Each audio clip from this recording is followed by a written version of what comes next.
Hypocrisy. Hey, what's up, guys? Welcome to Law-Splaining the Interwebs. I am your host, Nick Ricada of Ricada Law, a small law firm in central Minnesota. And with me today, live in studio, is Mr. Uncivil Law. I'm currently being held against my will. Help.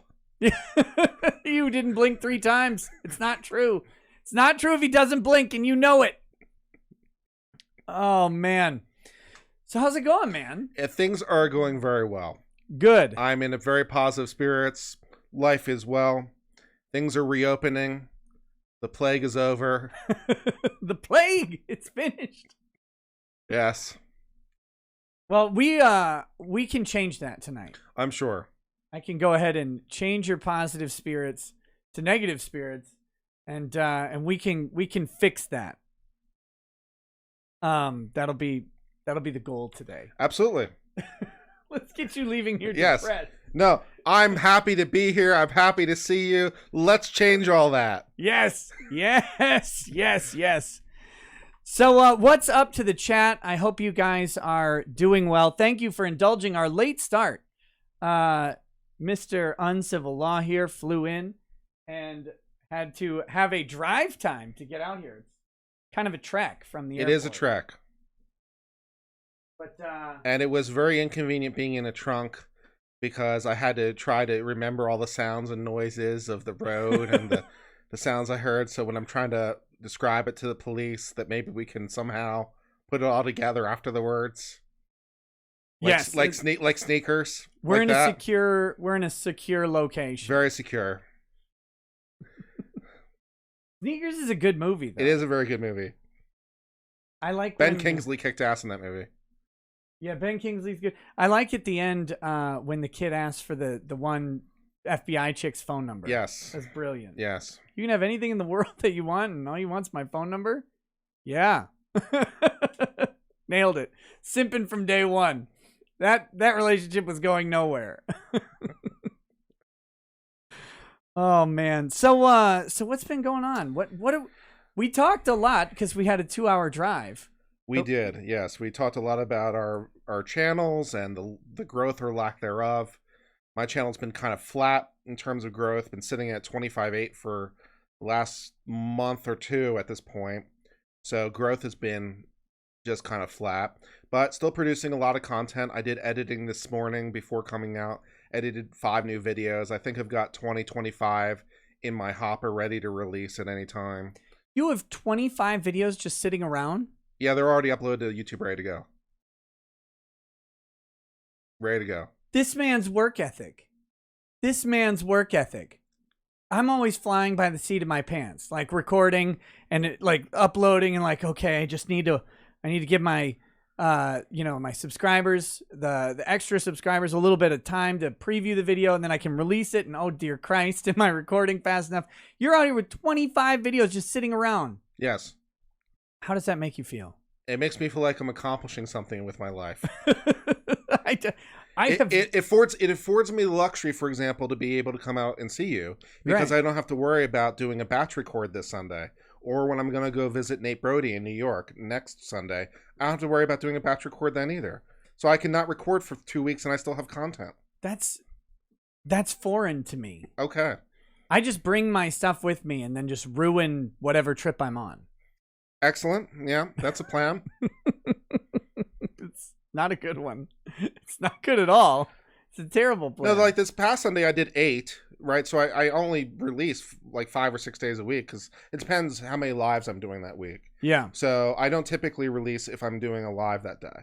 So how many do I actually release on a given week? Maybe 4 or 5, depends. But yeah, like for last Sunday I recorded 8 and I just edited 5 that was not from that batch. I had a different batch that I was editing. So just trying to make sure that I have stuff to always release because unfortunately they keep making new laws and people keep breaking them. Yeah. And so I keep having to talk about stuff. It's like, you guys, why'd you break another law? What percentage of your waiting to release videos have to do with the Capitol riot? None. I film those as I go. Okay. there's been some news there. Okay. Right? Like, well, I mean, you probably know the news I'm going to talk about. It's just there's been a FOIA for request of the person who shot the person who died. Right. Ashley Babbitt's husband has done the FOIA request. They have not complied with the FOIA request. No. Do you think what do you think about that, Sue? Well, I'd actually have to get into the underlying issue on the FOIA in terms of the law. In terms of the underlying issue, though, I think it's probably a justified shooting. And even if it's not, assuming that it's a federal person who shot or under federal auspices, then you'd be talking about a Bivens cause of action for deprivation of civil rights by a federal officer, which is a complete non-starter in this situation. So you don't think an excessive force claim no. on a deprivation of civil rights? No, especially you'd have a hard enough time if this was a state level officer. So I cover a lot of these kinds of cases on my channel. So if you're dealing with a state level or local level officer, you're talking about 42 USC 1983 cause of action for deprivation of civil rights. And that's hard enough as it is because you need a constitutional right, and here's the kicker, that's clearly established. And that's a lot harder to find than you would think it is. But if you're talking about a federal official, which it almost certainly is because they're within the Capitol grounds, inside the interior of the Capitol, so it's probably Capitol Police or some other federal official, then you're talking about Bivens from a U.S. Supreme Court case, Bivens versus 6 unknown federal agents. And basically, long story short, the Supreme Court has put a kibosh on that. So it's essentially impossible to sue a federal official for violating your rights. So it's a total non-starter, assuming it was excessive force in the first place, which is a premise I don't think is necessarily established. Yeah, I don't think it's established. That's the theory that they're going with, though, as far as I can tell. The idea that, and what I find interesting is that if this was not in the Capitol building, and the same thing happens, I think you have a pretty clear excessive force claim. Because she's not armed, she's not assaultive, she's advancing on an officer, but not in any specific... I don't know that she's particularly advancing on an officer. She's just coming through a window.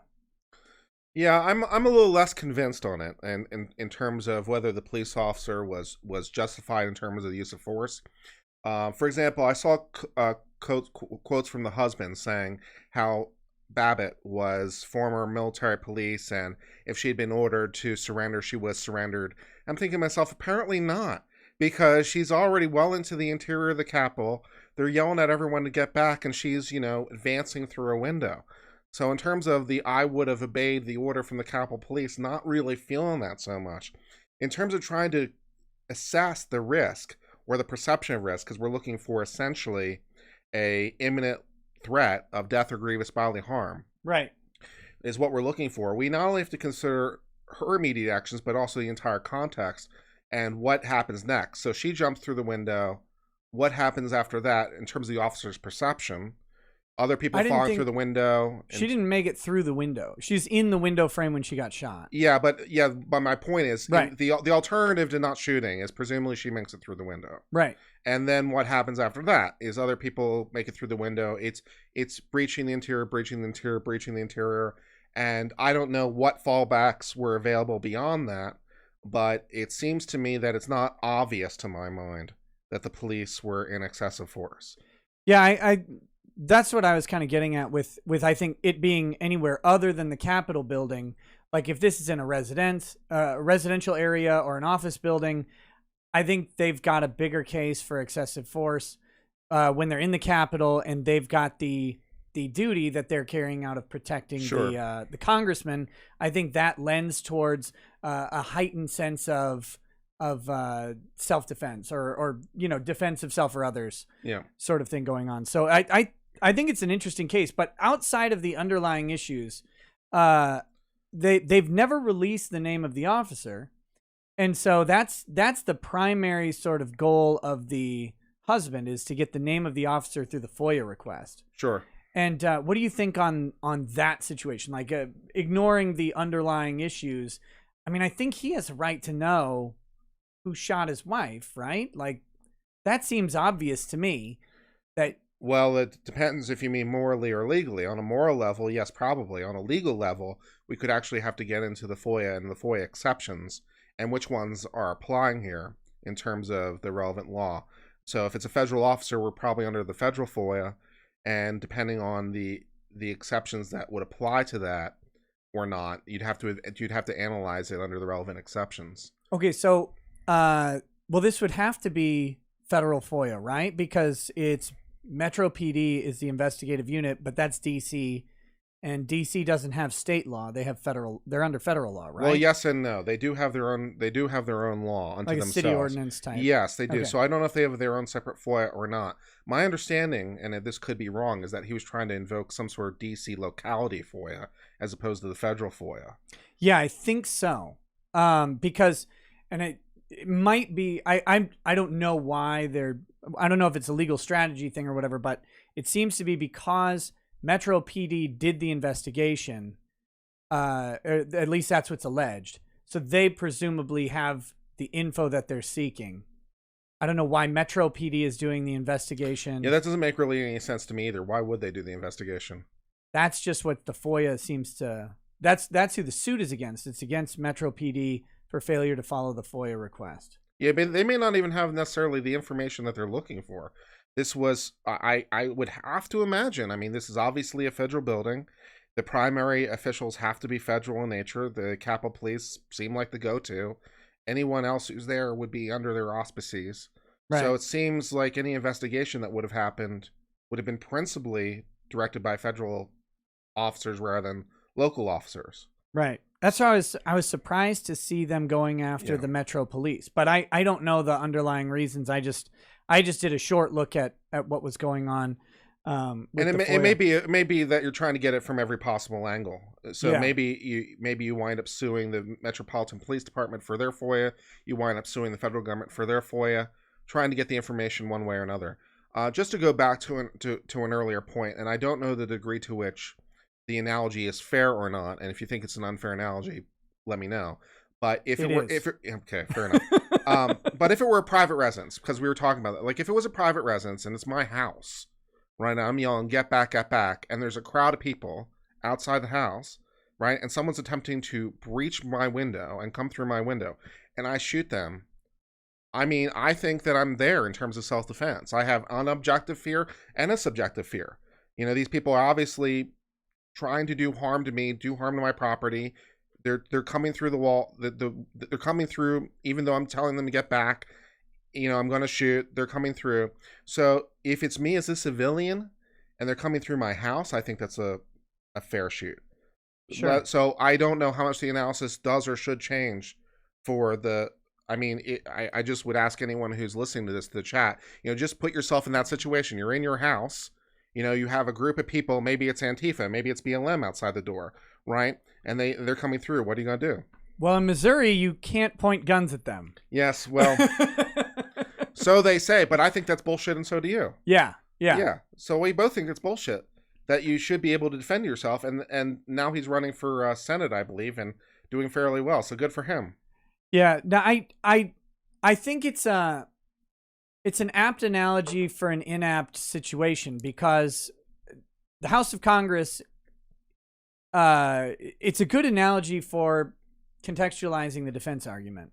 The hard part of the analogy is the Hall of Congress set aside in the same way that a residence is? Right. And then you have principled questions about even if it is, should it be, and all of that stuff. Which is why I gave this huge disclaimer at the beginning, because I'm very self-aware of this reality. So that's why, big disclaimer, this may or may not be a fair analogy, but let's analogize it to something else that we may understand as we're trying to think about it. You told me to tell you if it wasn't fair, and I think it's mostly fair. I'm just pointing out some of the reasons, some of the potential counter arguments. But I think even at a legal level, that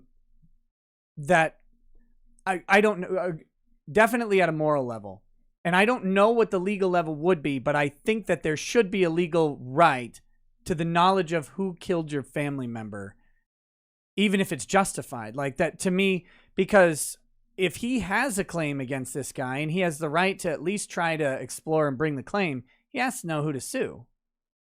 And so the idea that the government would withhold information that it has about its own agent who is the killer, like that to me seems absolutely wrong. Like if Facebook corporate was being raided, Sure. and a Facebook private security officer shot someone, there's no way in shit we say that Facebook's internal investigation is not subject to disclosure to find out who the hell shot the person, right? Like there's no shield for any private entity in a similarly situated situation. Yeah.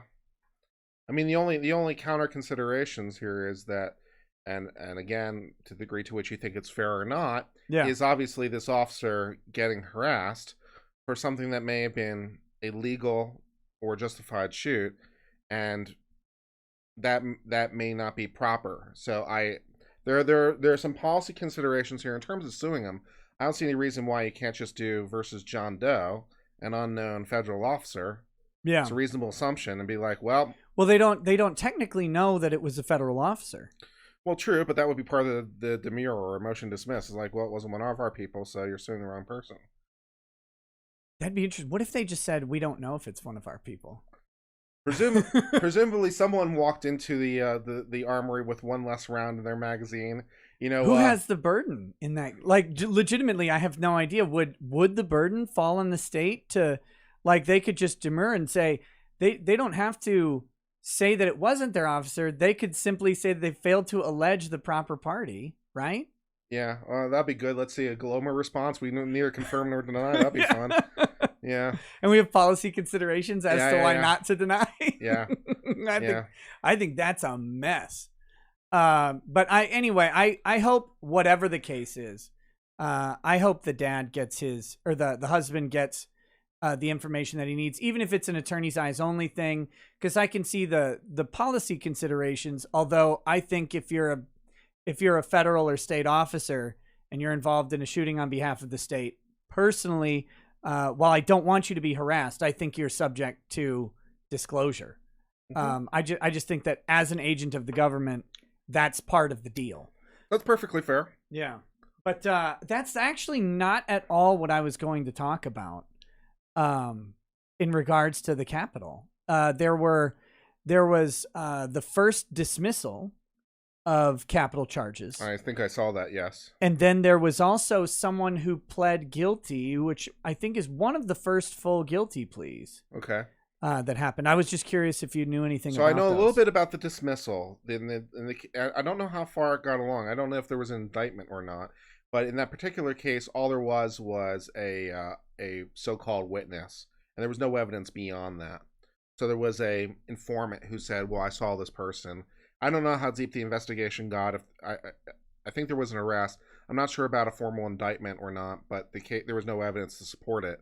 So it got dismissed for that reason, as I understand it. Yeah, because it was like someone who is an associate of the person accused sent in the anonymous tip, and then they charged them, and then I think they went, oh, Christ, we can't really, like, we have no idea who this person is. Yeah. People are saying, so I want to make sure people don't think I'm ignoring this, but it says the officer's name is David Bailey, David Bailey, which is I believe that was someone on the internet put together a bunch of video and matched up faces or whatever. But while that might be good, we were talking about this in the car actually. Internet research of legal issues can be helpful, but that is not going to suffice under any legal standard. Like if they sue that guy, all he has to say is it wasn't me. Like.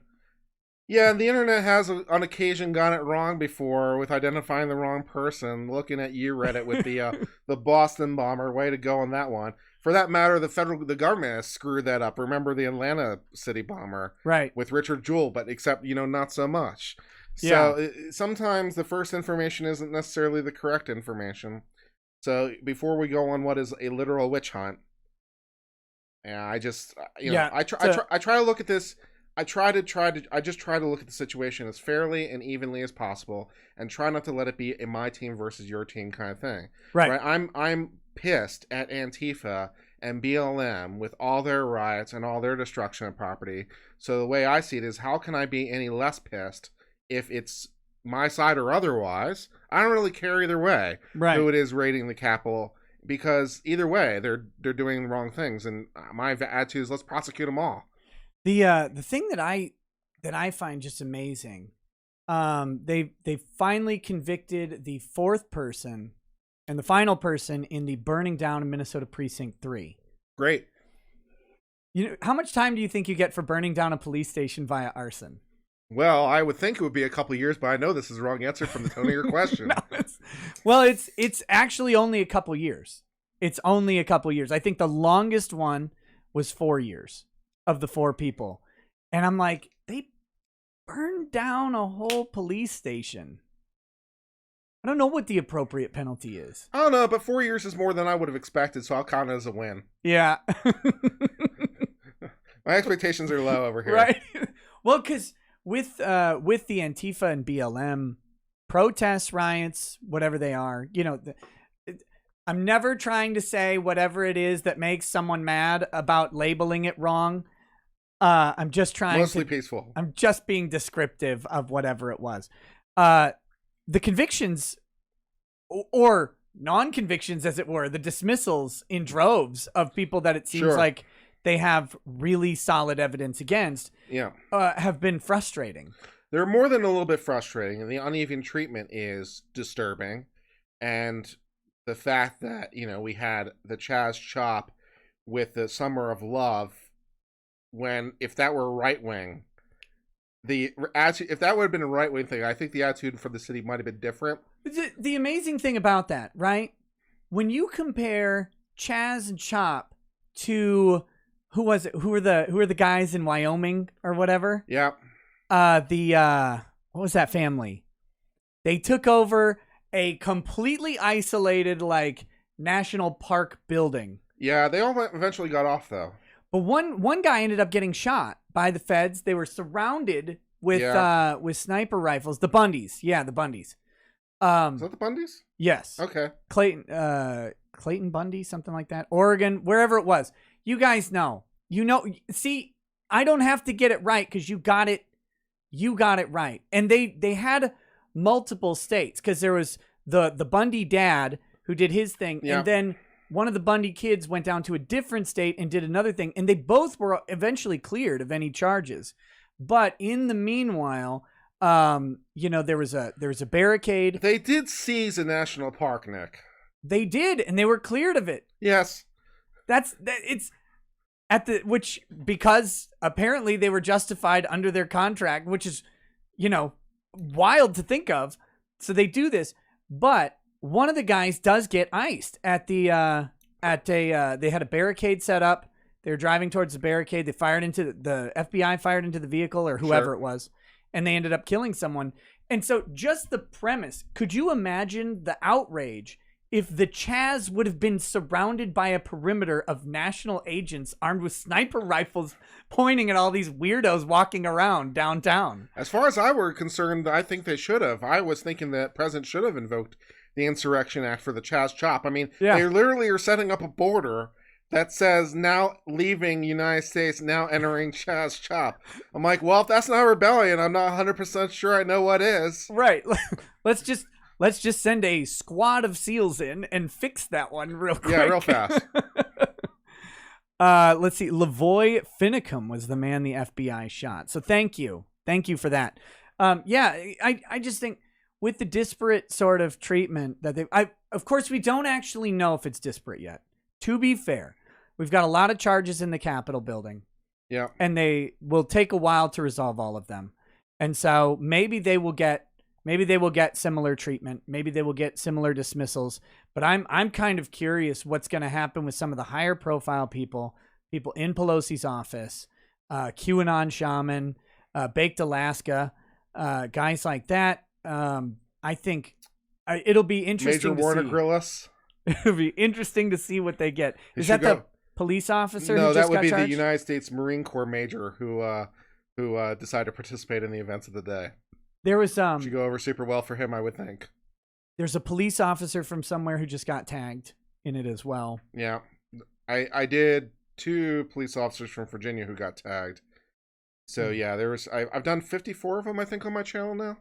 Yeah, you've been covering those hard.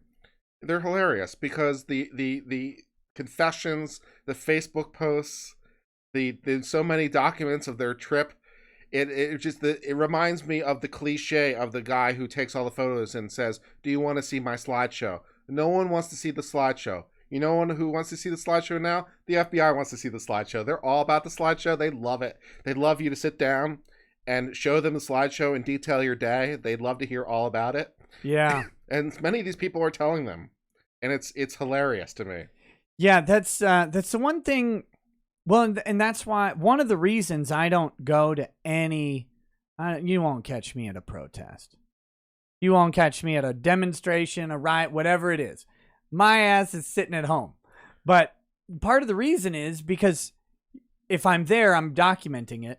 And if I'm documenting something and I end up involved in some sort of criminal activity, I've documented it. Or if someone else is involved in criminal activity, I've documented it, and now they want my documentation. And I don't want to ever talk to the feds ever. Mm-hmm. Ever. So it's that's been a disaster. Well, let me grab a couple of these chats that have come in, and then we can talk. I have no subjects for tonight, so that's okay. We can talk about anything. How you liking that Kentucky Owl? It's pretty good. It's interesting because I've been getting more into rye. Yeah, and this one is smoother and less rye-ier than I would expect. I like.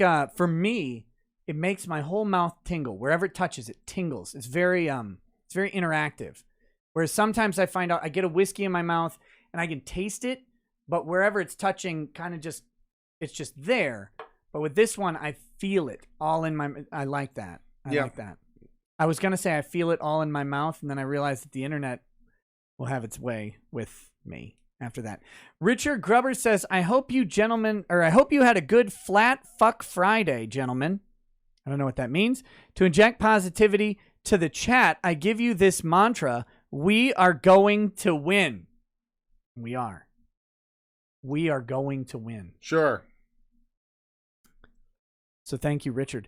Ben Graziano says, what is this heresy? Uncivil law comes to town and rackets is early. Armageddon is nigh. Yeah, that's true. Armageddon is nigh.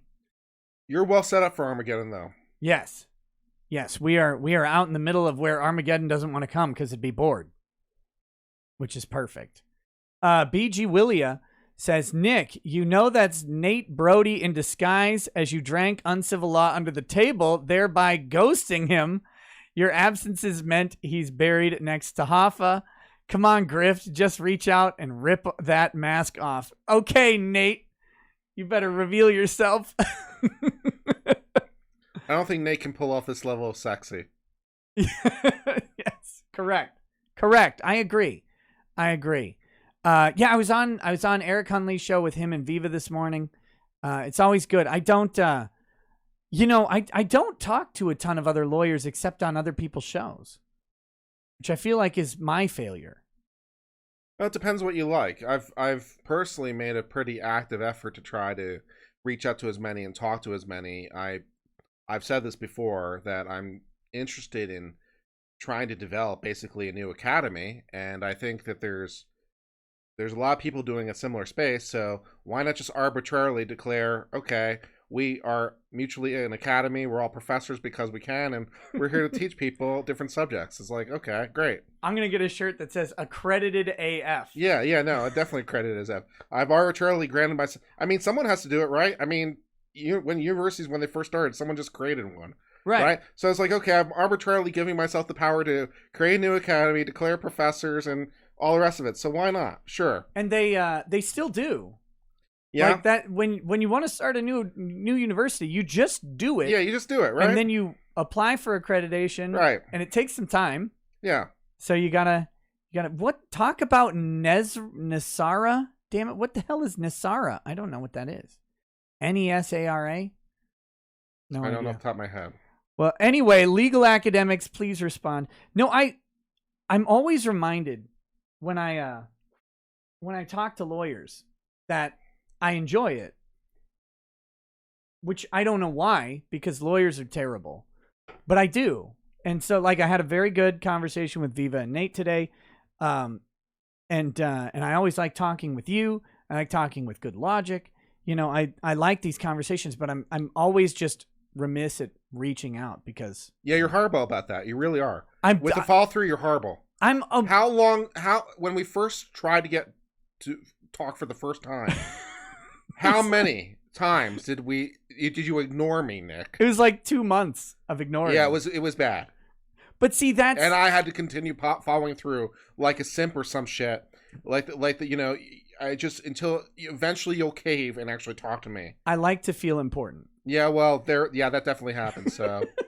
It's literally, I'm just bad at it. I'm bad at it. I don't like doing it, so I just, I like the result of doing it, right? But it's all the middle stuff. I'm just... Yeah, like maybe responding to an email or a phone call once in a while. That might be good. Well, I'll be better. I promise. I did you wrong. Razgriz Reborn says, will you cover the EPA's overreaching reinterpretation, trying to ban modified cars and motorsports related businesses? The RPM Act is hoping to counteract. Support the RPM Act to support motorsport industry in the USA. I have no idea about that at all. It's motorsports are, I think they're cool, but it's not something I follow. And as a result of that, I hate the EPA. So I don't listen to what they're talking about most of the time either. What about you? Explain. This is it. You're on the spot. You're one shot. Explain the RPM Act. Is it really called the RPM Act? That's cute. Yeah, I wonder what the acronym is, supposed to, what the cheesy words that they got to fit RPM into. Responding to the problem of motorsports or something, probably some bullshit like that. Yeah. Yeah, I have responsible participation in motorsports. That sounds good. Will I cover it? I don't know. I've never even heard of it, man. Never even heard of it. I don't follow the EPA. Google News doesn't see fit to put EPA into my news feed. I get news feed about a lot of the stories that you see come across my channel are what comes into my news feed, and Google knows what to tell me about. So, I defer to their infinite evil wisdom. Keck7Go says, "Hey, Uncivil Law. Long time no see, my friend. Have you taught rackets how to drink like a classy gent instead of a slobbering drunkard? Also, have you found all the GoFundMe money Nick has scammed and is hiding from the IRS?" That's why you're here. That's why. It all makes sense. Get out! Nazi Gestapo! Communist! I definitely found all that IRS money, let me tell you what. Yeah. I've been giving them plenty lately. They found my money. They have found it, and they have found it in checks written out to them. The shrink-wrapped pallets were a clue. I always go to that scene in Dodgeball. Did you ever watch Dodgeball? Once, yes. Okay. Ben Stiller's trying to buy off Vince Vaughn, and he offers him $100,000. He goes, "Have you ever seen $100,000? I feel like the effect is lost in the translation." And he opens up the suitcase. It's just this little stack of hundreds. It's like, okay, they're exaggerating, but really $100,000 doesn't look like that much when you've got it laid out in hundreds. It's just a couple little piles, but yeah, it was beautiful. I never realized it until I worked at a bank. It's like, here's a... Yeah, how much is in the band? $10,000? In the little binded things? Yeah. We had them in 2000s. And when you've got $100 bills, that's only 20 bills, yeah. It's not much at all. And so, yeah, typically it would be a 100-bill set, but they didn't like to keep $10,000 bundles in the teller windows because there was a separate secure drawer that had to be opened in a different way for some tellers. And the other teller sat next to basically an industrial ATM machine. And so if someone was robbing the place, they actually couldn't get money out of that thing. They could get the money out of the drawer, but each drawer only had maybe $3,000 in it at any time. So they try to pare that back because they know that most bank robbers, the movie bank robbery is the like full on heist, right? And they're getting into the vault. But most bank robbers just walk up, they're in a hoodie, they got sunglasses on, and they slide a note to the teller that says, give me all the money, and the tellers are instructed to just give them all the money from the drawer and get them out of the bank, and then call the police after. Because that's the easiest thing. And then sometimes they do the little tracker, the tracker money. But the way that the banks I worked at did it, they didn't actually have a physical tracker on the money. They had a special bin of 20s. And those 20s, just all the serial numbers were recorded. There's nothing special about them. They were non-sequential. They were bundled just like anything else, but they had all of those serial numbers tracked. So they throw that one in. You never distributed money from that set of 20s. You threw that one in with the robbed money, and then once they passed it, it would get flagged. Nice. So it was good stuff. My personal favorite was the time that the teller asked for ID. He said, "I need an ID in order to do a withdrawal," and then to gave him ID. So it said, "Yeah." That was my personal favorite. You find that people get really dumb when they're committing these crimes. One time I walked up and a lady had, I was a banker. And so one of the tellers called me over to approve a check. The system flagged it. And I get the check and I'm like, it's like $286. I was like, why the hell is the system flagging this? Somehow it knew. I don't know why. The system was like, this is a suspicious check. It was actually an $86 check, and they had drawn in the 2, and then they wrote, before 86, they wrote 2, so it was like 286. And at first glance, they did an okay job, but the handwriting was very different, and almost everyone writes 286. So I look at this thing, I'm about to approve it, and I said, hey, can I talk to you? To the teller, I was like, I gotta verify something. And so we go in the back. I'm like, what the hell is this? Did you even look at this check? He's like, well, no. I'm like, look at it. This thing is forged as hell. And so he's like, oh, yeah, it is. I'm like, okay. I'm like, call the cops. So he calls the cops. So I go out to the person. I'm like, you know what? We're just going to need your ID. And we gotta run it to verify the check. And so we go in the back. And then I get on the other phone and I call the account holder the check was drafted off of and verify that he didn't write a $286 check. He's like, no, it was an $86 check. I'm like, oh, okay. And so then I go back out and I'm like, I'd taken a photo of the ID or whatever. And so, or a photocopy. And then I'm just sitting there. I'm like, okay, well, it'll just be a little bit. We're verifying this stuff. And this lady sat there for 10 minutes while the cops came. And then they grab her. I'm like, we couldn't hold her there. She just stayed because, and all of our excuses were complete nonsense. Like even any thought to it would have been like, this is really suspicious. I should leave. They just stood there, and then they got, they got grabbed by the cops. And forging a check is a bad thing, and trying to pass that at a bank, that's yeah, it's a couple-year felony. Yep, that's defrauding the Federal Reserve. They don't like that at all. No, they're the ones that get to commit fraud, not you. Yes. They're the ones that get to manufacture money from nowhere. Right. Not you. Yeah, you don't get to draw a 2 on that. They get to draw all the 2s they want. They get to add trillions after it. Yeah, I'm writing this $1 trillion check. Against what account? What do you mean against what account? I don't think you understand how this works. I don't think you understand how it works, yeah. It's just $1 trillion check now. It exists. And they don't even get kneeled on. No. They do not. Should I tell my... No, I won't tell my joke. I'll save it for later. Okay. I'll save it for later. General Isimo says, today a person I considered a friend with whom I've commiserated about escaping the 9-to-5 reneged on a signed contract with my startup because his corporation countered more up front. I was your brother, Anakin! Seriously, though, what the fuck? Dude, that sucks. That sucks. But what do you do? Depends how much the contract is worth, I guess. Do you punch him in the nuts? That's not necessarily a legal remedy, but it's optional. What if you wrote it into the contract? I don't know. The contract in the exit clause is if you get a better offer and you turn me down, I get to sock you square in the nuts. I like it. Creative. Is it enforceable? It is self-help, but yeah, sure, why not? So I'm Judge Rackets. This dispute comes before me. Your Honor, he's in breach. Why? We reneged on the contract. Oh, so you want me to enforce the contract? I want you to enforce the provision that makes me able to punch this guy right in the testicles. Yeah. Yep. I rule in your favor 100%. Performance immediately. Right there in court. I want to see that guy get hit. I don't don't even read the contract to see if that provision's in there. I just enforce it anyway. I'm just enjoying the insults against me here in the chat every once in a while. It makes me laugh.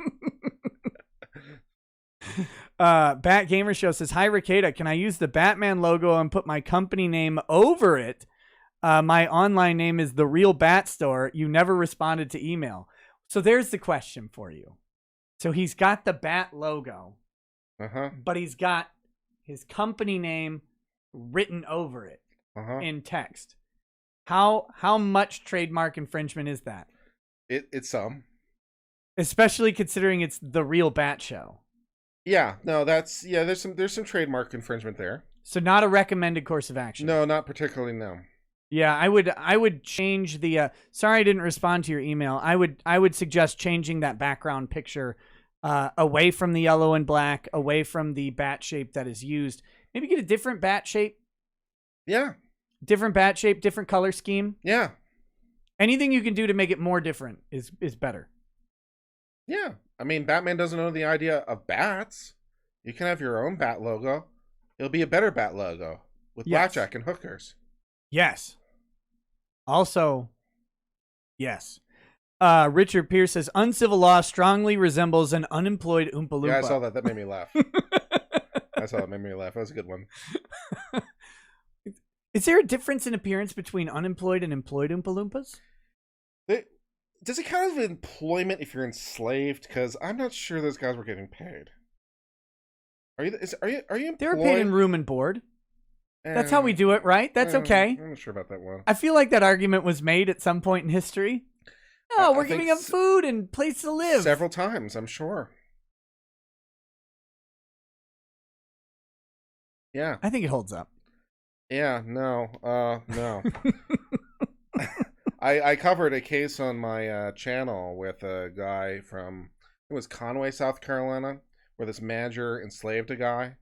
Oh, yeah, I read about that. Yeah, the restaurant manager, yeah, right? Yeah, the restaurant manager. I covered the case on my channel where he made this guy was working at this restaurant for a long time, like 17 years or something like that. Yeah. Started early. He was mentally impaired, like 70 IQ. Everything was fine, and then at some point along the line, this new manager comes along, and he keeps him in the restaurant. Apparently, there's a like an apartment attached to it or something. So he keeps him. He makes him work 100-hour weeks every day of the week, and he physically abuses him, burns him with oil and all kinds of shit. And yeah, so basically, really evil guy. Yep. So yeah. Yeah, he was ordered to pay that guy like $500,000. That was back pay. Yeah, half of it was wages, and half of it was for the Constitution. So that's how bad it was. Just from overtime, just assuming minimum wage, at minimum wage rates for 5 years, it came out to $260,000 in back pay.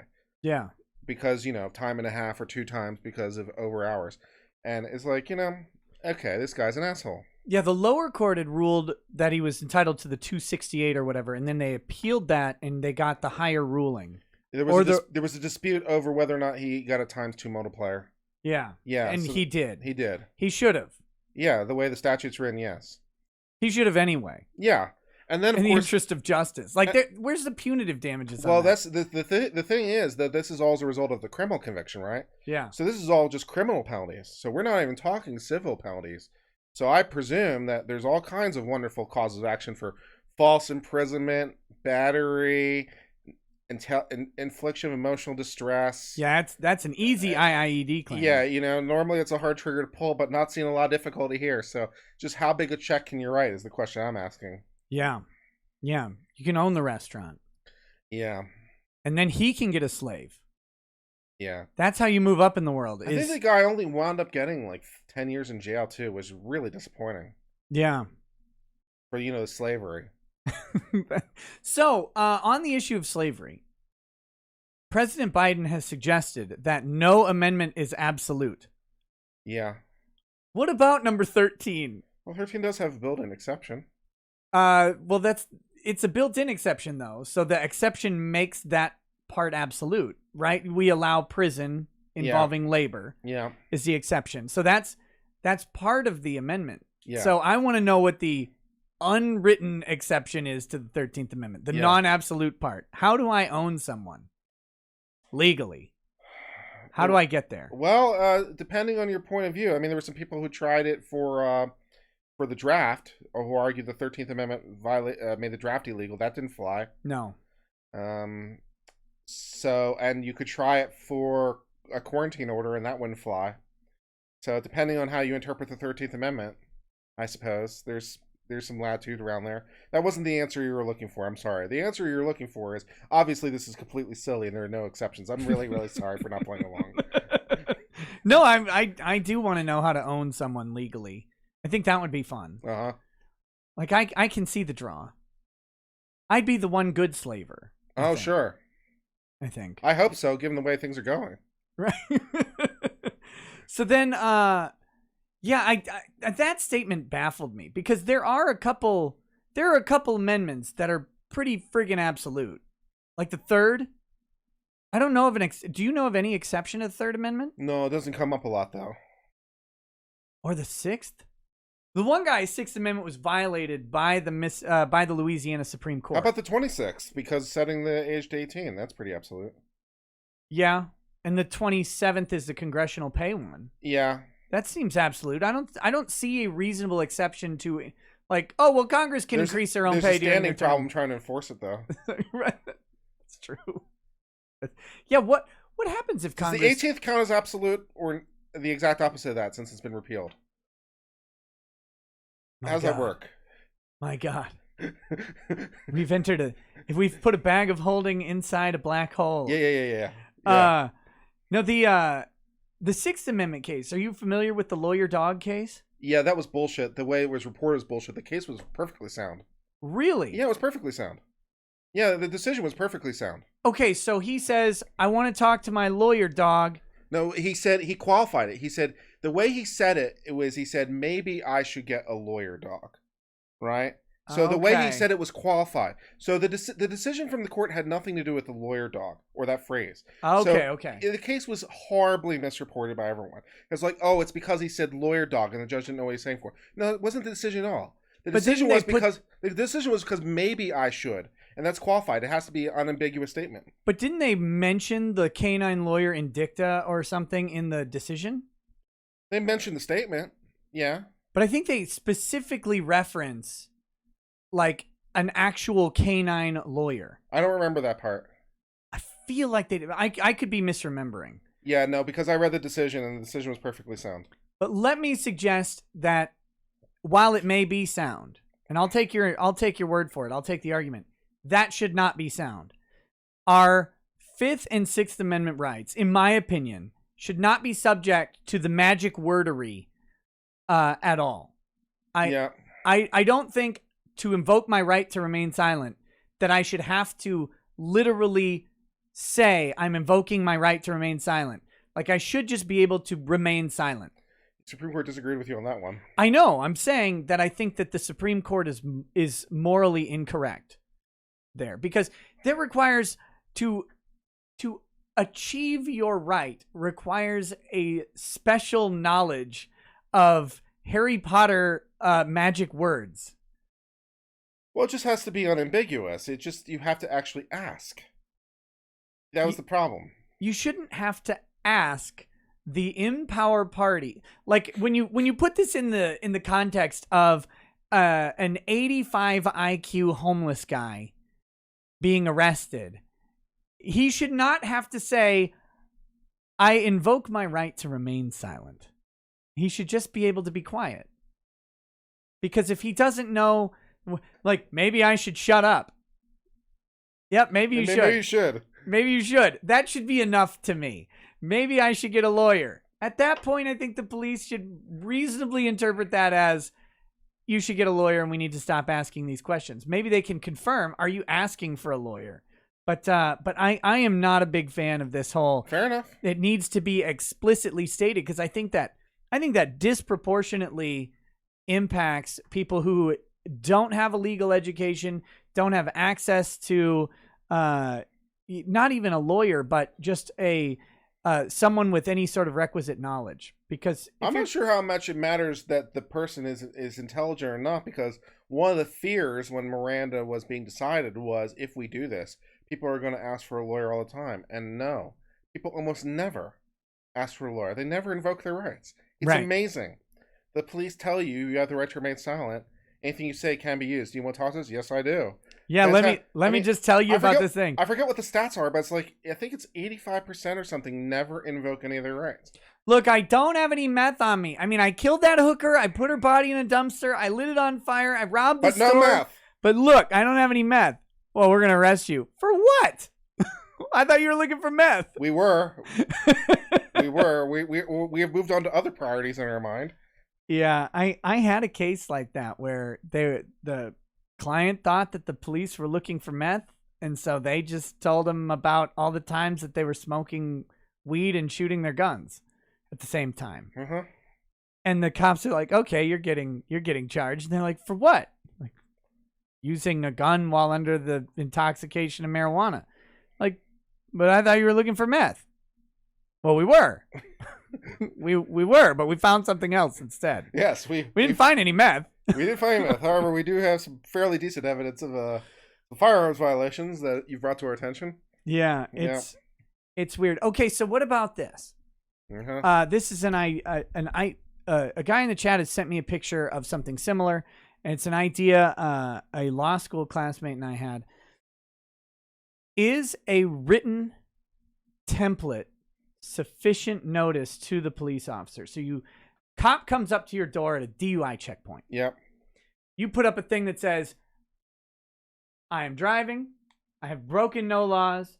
I will not answer any questions. I'm invoking my right to remain silent.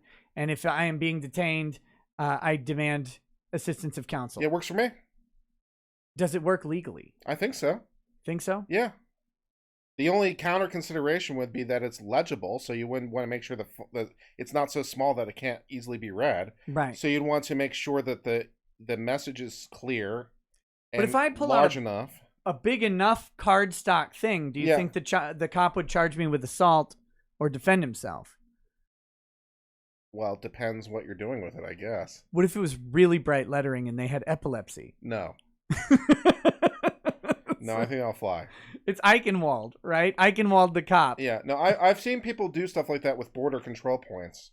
Yeah. Where they'll do things like that, or they'll even have a pouch they'll put out their window that has like their ID and insurance stuff in it, so they don't have to roll down their window. As far as I'm concerned, it works for me. Yeah, I think it's a good play. I think it's a good play with almost any stop. Just to go ahead and say, yeah, I'm not answering anything. But when you do that, if it's just a speeding ticket, just a tail light, you're getting a ticket. Yeah. You're not getting out of that ticket. No. But so I tend to not do that. I politely say no to everything. Yeah, a little politeness will go a long way. If you're looking for your standard advice for how to get out of a speeding ticket, you want to be polite and you want to help the officer in sort of making sure that he's safe. So standard advice, pull over to the side of the road. You want to make sure you're pulling over very far to the side of the road. Turn off the car. Roll down the window. If it's at night, put on the dome light. Put your hands on top of the window, because that's, the number one thing is they want to be able to see your hands. Say yes, sir, or yes, ma'am, no, ma'am, that kind of thing. Just being very polite. And if they say, I want your, license registration, you shouldn't just reach for it. You should say, okay, my license is, right. If it's me, I would say, okay, my license is in my wallet, which is in my back right pocket. I'm now going to reach for it to let him know that I'm doing that. And more to the point, let him know that I'm concerned about his safety. And now, so he knows that, Should you pull over if you are on, say, a road with a reduced shoulder and a barrier on either side of each shoulder? You should pull over at the first safe opportunity. So no. So you should consider. You should probably put on flashers or something. Yeah, and just make sure that your intent is to be clear. But yeah, you can drive for another half mile or so. What if the next exit's like 3 miles up? Are there barriers the entire way? Yes. Then yeah, So you reduce speed, put on your flashers. Yeah, I think that's right. And then you just go up to the next exit. Yeah, I think that's right. What if the police officer executes a pit maneuver and flips your car and you're a pregnant woman? Hopefully that won't happen.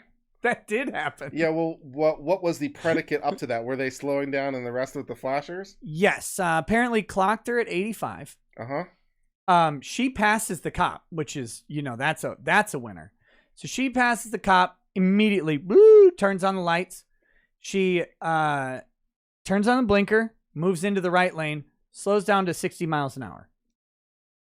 After just a couple seconds, turns on the flashers and is driving. There are no exits, probably about 3 miles. Police officer, with a half mile to go to the exit, pulls up next to her, executes the pit maneuver. She goes, hits the barrier, rolls. That seems excessive. Deadly force in Arkansas to use a pit maneuver over 45 miles an hour. Yeah. And he gets out and berates her for not stopping. And she's like, I didn't think it was safe for you for me to stop. There's no there's a shoulder, but there's nowhere for him to go on the passenger side of the vehicle. Mm-hmm. So he would have been in the highway lane if she had pulled over. Yeah, investigation is done. No charges for the cop who did the pit maneuver. No charges, but I think she has a civil case there. Yeah, well, 1983 is a bitch, but, we can give it a shot. Excessive force. I mean, it's deadly force according to Arkansas state law. Or according to the police manual, I should say. I don't know if that gets you where you need to be, but sure, have fun. I would do it. I'm not saying you should. Hope they settle. Yeah, well, that'd be nice.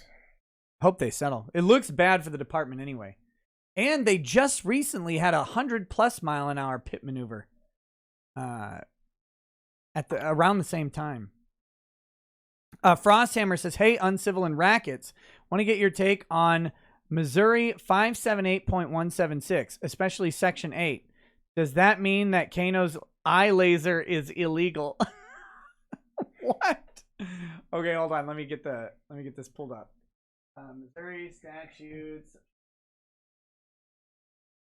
6 and low. Bear wrestling. Wait, did I type that in right? 578.176 Section 8. There is no Section 8. See, I'm being called up by the chat here unfairly. Nerd Tremble says, I don't think the cops have to answer for anything. That's not what I think. That's just what I think the law says. Right. It's not like my opinion about what's good or not. I'm just telling you that under the relevant law, if you want to sue this police officer, okay, your go-to here is 42 USC 1983. I already know, as a matter of law, you have to prove your rights were violated, and they're clearly established at the time. So it's not like I don't think the police should be accountable. I just know that as a matter of law, you're going to have a difficult time. And it's weird. Please stop confusing my legal opinion with what I think should happen in some idealized world. It's annoying.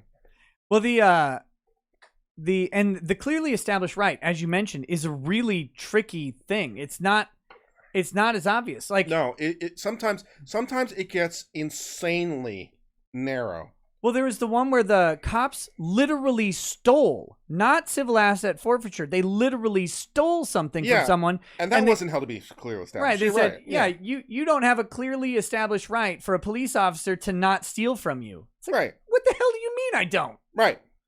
Yeah. I've covered 1983 is a fairly significant part of my channel. So when I tell you that the officer has a decent chance of not being held responsible, it's because I cover a lot of these cases, and I know the officer has a decent chance of not being held responsible. When the officer can walk up to the dog, who is already at the complete end of a tether and can go no farther, and the officer walks up to the dog and shoots in the head, and that doesn't work, all right? Yeah. I'm like, well, this could be a difficult lawsuit against this officer here. Yeah. So the Missouri statute 578.176, he said especially part 8. Oh, no!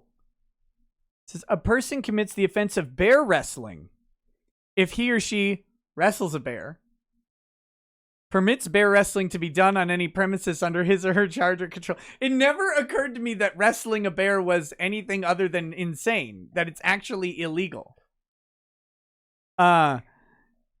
promotes, conducts, or stages bear wrestling, advertises bear wrestling.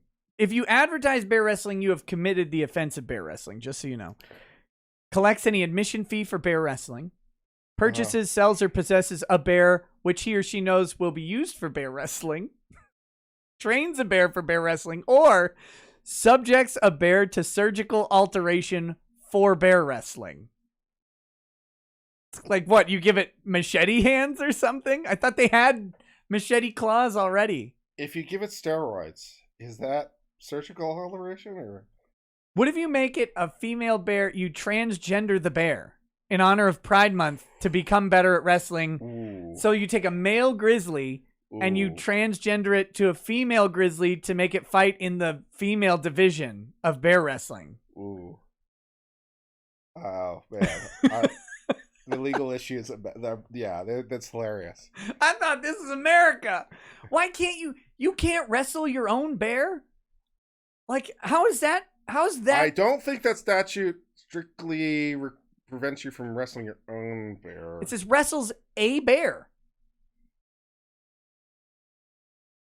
If you're in the state of Missouri and you wrestle a bear, it doesn't matter whose bear it is. If you wrestle a bear, you have committed the offense of bear wrestling, which is a Class A misdemeanor. That means that you're looking at 90 days. I'm pretty sure. If you survive the bear wrestling, you know? Well, if you're wrestling bears, you better be able to survive it. Like you should have some experience in this, I think. Probation, more bear wrestling. You have to wrestle a bigger bear. That's your punishment. Wrestle a bear of my choosing. Someone says, does this include husky gays? Yes. Yes, I think so. See, I guess the question is, if you surgically alter a bear named Kano to put an eye laser in, is that illegal? I think so, yeah. That it's a Class A misdemeanor. Right?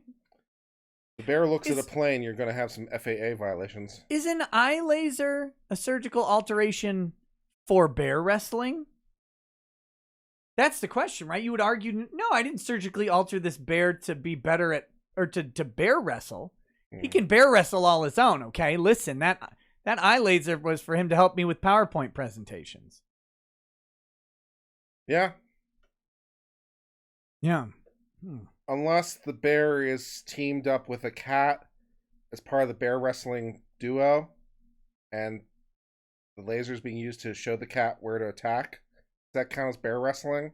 No, I don't think so. The bear is assisting the cat in the wrestling. Is the cat an agent of the cat owner, and therefore, under agency law, is the owner committing bear wrestling by proxy through the cat? Yeah, no, I love it. It's great. We'll get them. We got prosecutions to make. That's right. Okay, I had this case that I was saving for a live stream. Great.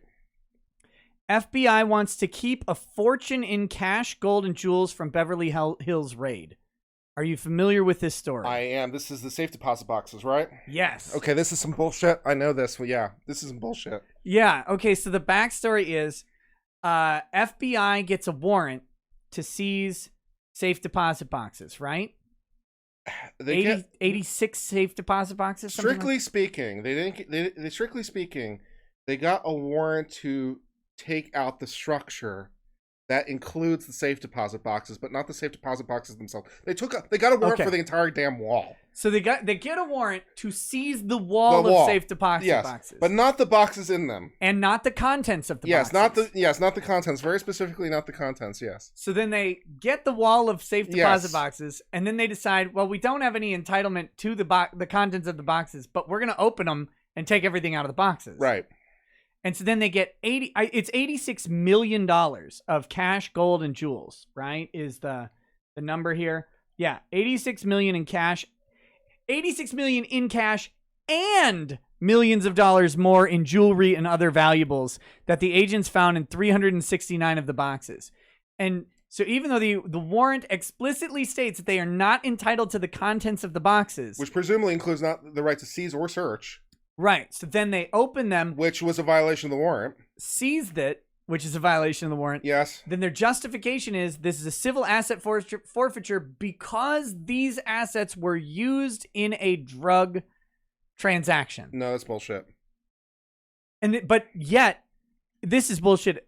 They can't seize civil asset forfeiture because they don't know what's inside the box because they weren't allowed to look. But they did. So they don't know there's $86 million in jewels in there because they can't know that. Let's see.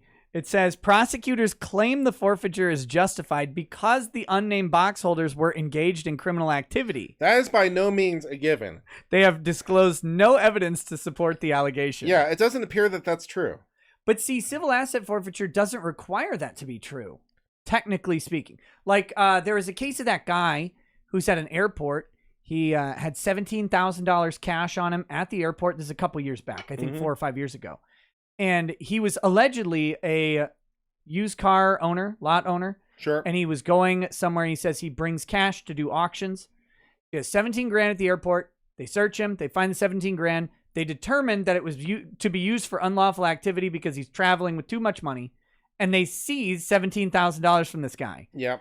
No evidence of any unlawful activity. Look, if you're trying to convince me civil asset forfeiture is broken, you don't have to convince me very hard. It's such an insane topic. But the thing about this is, like, this is a crazy story, right? Because it's so much money and the violations are so egregious. My point is civil asset forfeiture in general is this egregious all the time. It's pretty broken. It's pretty broken. If you stop a guy on the street and you suspect he's a drug dealer and he has $300 on him, you can civil asset forfeiture that $300. Pretty much. And just say, I have suspicion that this is used in a drug transaction because this guy, according to my training and experience, has all the characteristics and activity of a drug dealer. And so I've seized this money pursuant to it. And you give him a receipt, and I mean, he can fight to get his money back. $300, though, you're going to spend more than $300 getting your money back. Yep. And the state's not paying your attorney's fees for getting your money back. Nope. Because you had the audacity to be the target of the cop. Yep. Or you could be the Tim's guy. Tim's guy just came down from Indiana Supreme Court, covered on my channel yesterday, I think, with the Land Rover that was seized from the drug guy. Went to U.S. Supreme Court and back again. Do you know the case? I seem to remember a case involving a landowner going to the Supreme Court, it was but not I haven't Land Rover. Land Rover. Okay, yeah. So this guy named Tim's, okay? Yeah. Tim's inherits $70,000, $35,000 of which he spends on the Land Rover, $35,000 of which he spends on heroin. And then he decides reasonable. Yeah, and then split it up. And then he decides that, you know, he needs more of that heroin life. So he drives his car around to buy more heroin, and critically for our purposes is caught in a control buy trying to sell heroin to the cops. So they arrest him, charge him, convict him of 1 count of felony drug whatever. He's sentenced to 6 years, 1 of which is house arrest, 5 of which is probation, or to pay $1,200 in fines. That's not enough. The police now want the car. They want the car because he drove it to sell the drugs. Right, the car was used in a drug transaction. So district court says you can't get the car. Court of Appeals says you can't get the car. Indiana Supreme Court says you can get the car because the 8th Amendment cruel and unusual punishment or excess fine clause isn't incorporated against the states. Which it wasn't. It wasn't at the time. But shouldn't it just be incorporated? Like, I guess that has to be done at the federal Supreme Court level, so then right? it went to the U.S. Supreme Court. They said yes, it is.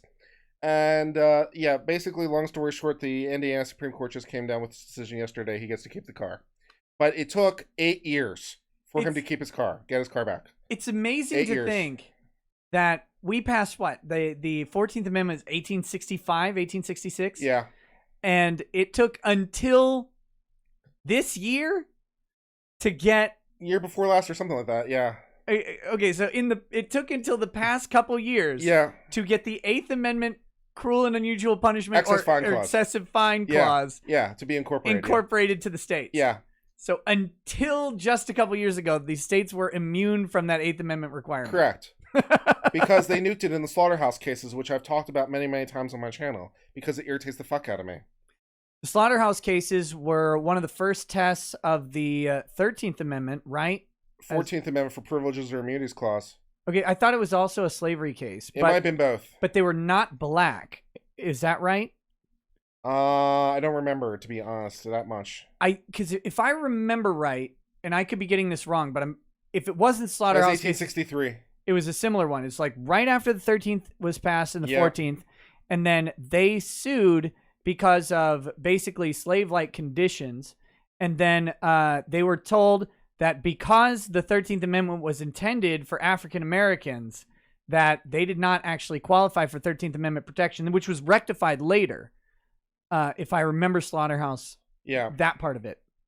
Well, they basically nuked the Privileges or Immunities Clause and said that the 14th Amendment did not incorporate the Bill of Rights against the states.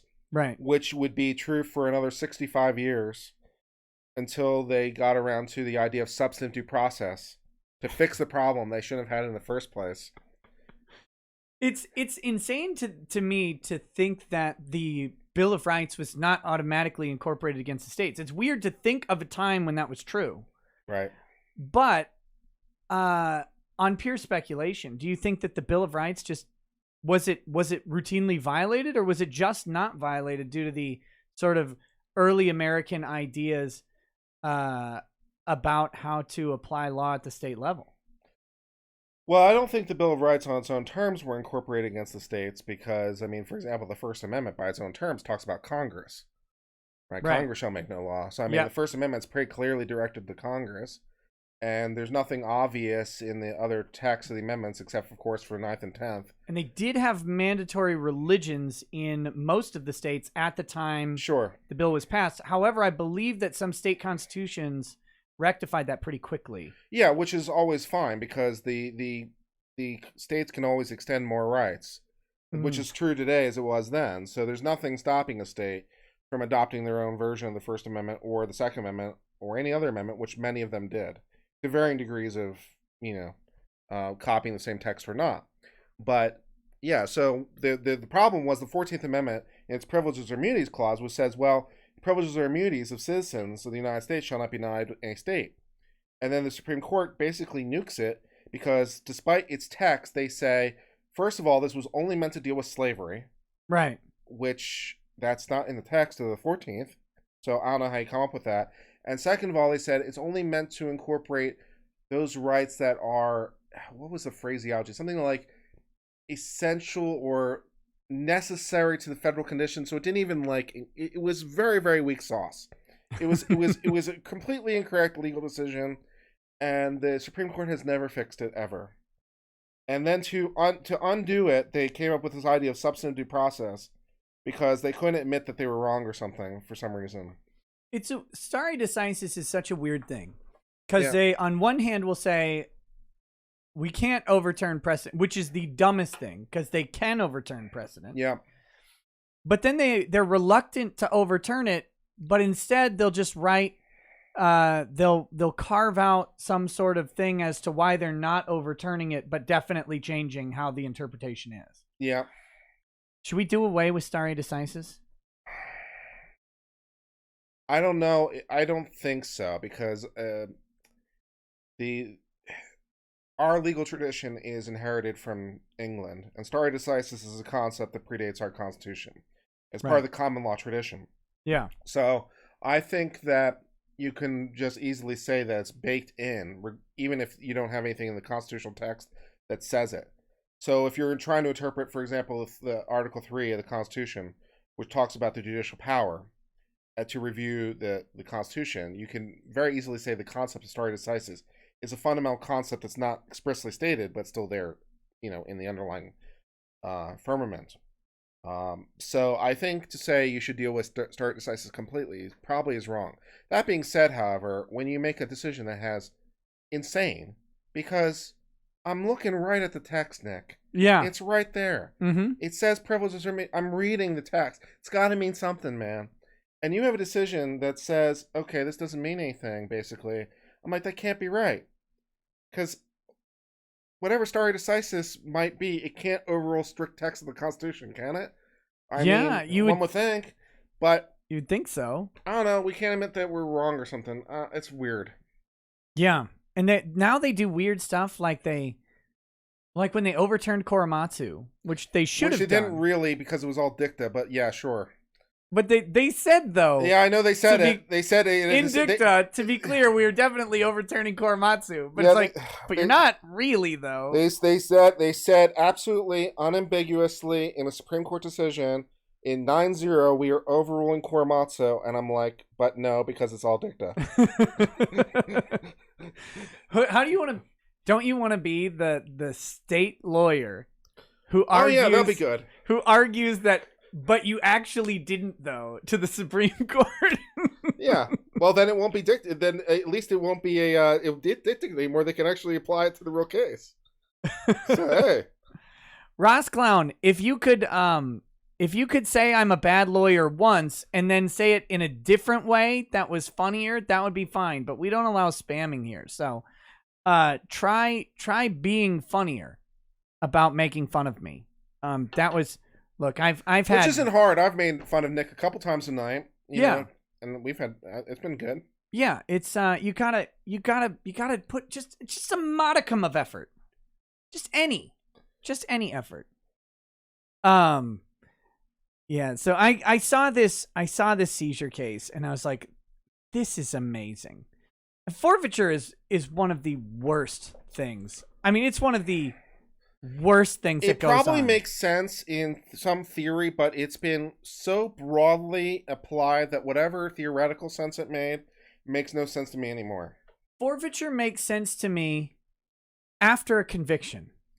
Yeah. When you say, we have convicted on these facts have clearly established beyond any reasonable doubt that this, and this were used in the commission of this crime.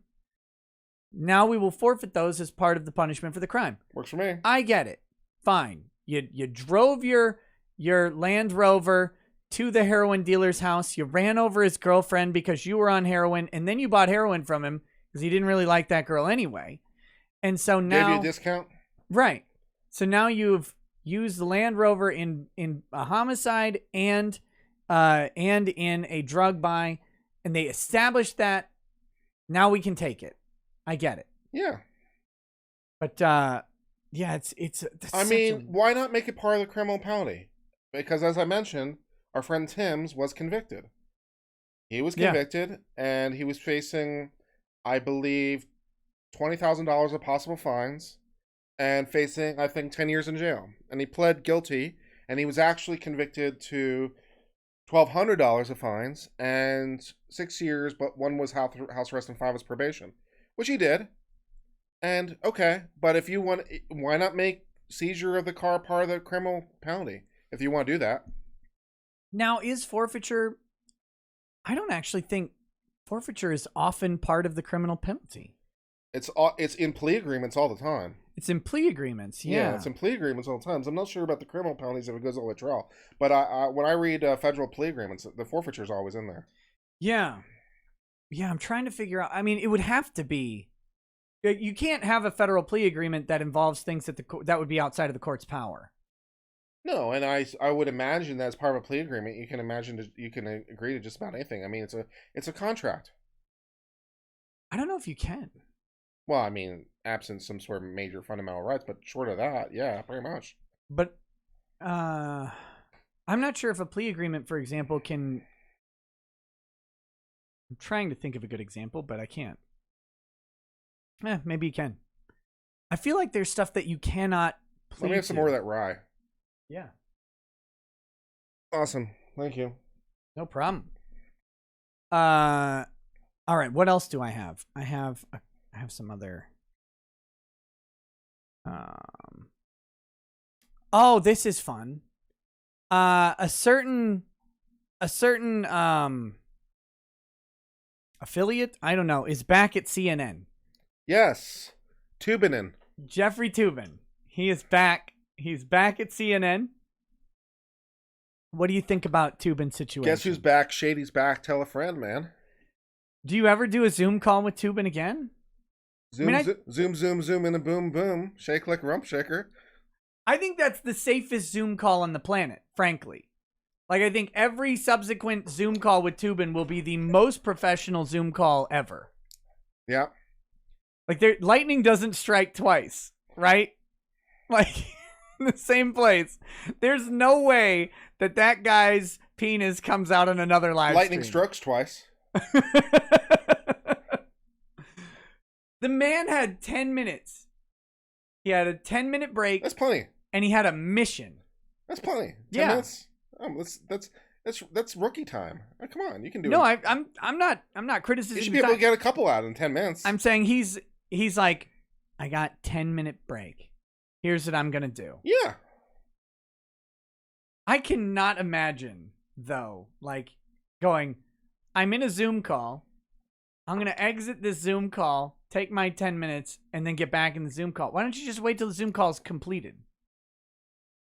Because this is CNN. The Cock News Network.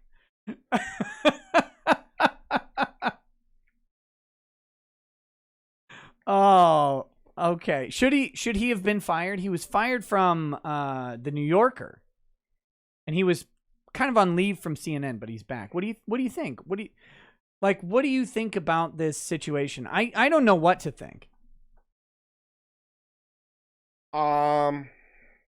I hate CNN so much that I want them to burn to the ground. So that's my thought.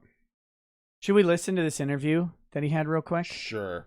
Hopefully we can hear it without getting too much. I'd rather listen to MSNBC any day because they're honest about what they are. Yeah. CNN is... Let's bring in CNN Chief Legal Analyst.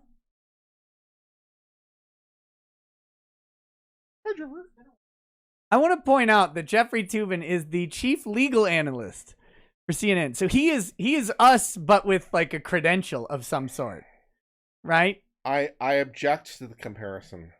Like he is. What they did was they looked at all the lawyers in the world and they're like, we need a legal analyst at CNN.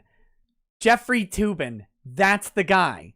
They are like, what about this uncivil law guy? No, let's get Jeffery. Well, look, he was just masturbating on screen. I know, and I like the uncivil guy, but really, we've got Jeffery Tubin, though. I mean, I know he was masturbating, but it's him or uncivil, and that's what happened. Yeah. How does that make you feel? You were just at the conference with Dr. Phil, right? How does that make you feel? Makes me feel like maybe I'm not whipping it out enough on camera. Not here. Not now. You do not have 10 minutes. You do not have 2 minutes. You do not have any. You have no minutes. Fast. You have no minutes in this bunker. Okay, here we go. Back to the audio.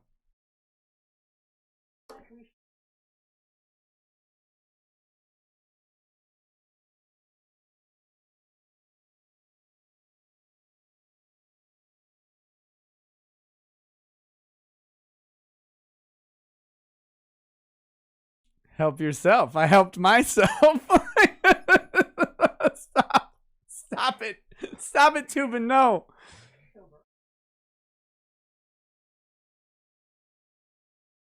Oh, shit. This is muted. They can't even hear it. We got to start it over. Oh, that's very disappointing.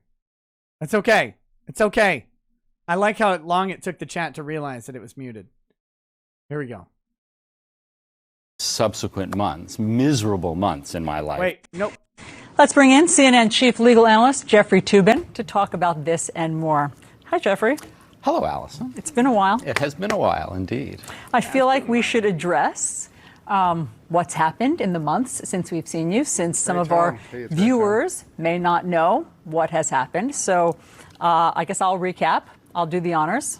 Attorney Tom, how does that make you feel? This man masturbated his way into a paid position at CNN, yeah, and you're not there. And you didn't do it. You didn't make it. The entire legal commentary... Is it still muted? Jesus, I'm boomering this up. Sorry, go ahead. Now, the entire legal commentary on YouTube has been disrespected, and I don't know what we're supposed to do now. Are we supposed to whip it out? Are we supposed to circle jerk? I mean, there's only two of us, Nick, so that make it a little bit awkward. But you know, we could get a couple other lawyers together, and you know, we could.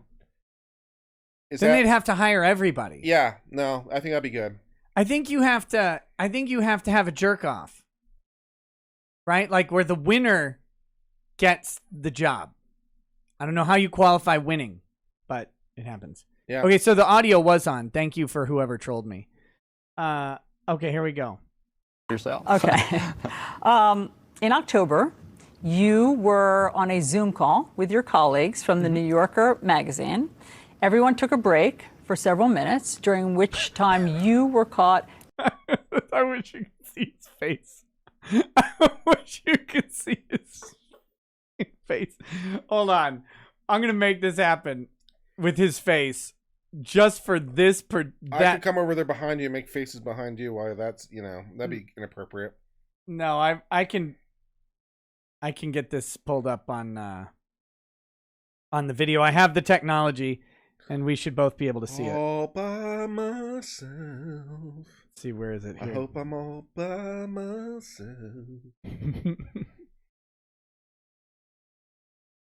Okay. This is my...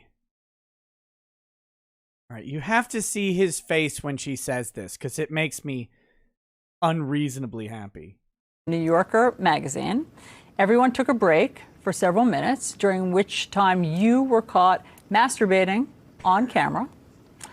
You were subsequently fired from that job after 27. He had to keep a straight face when she said you were masturbating on camera.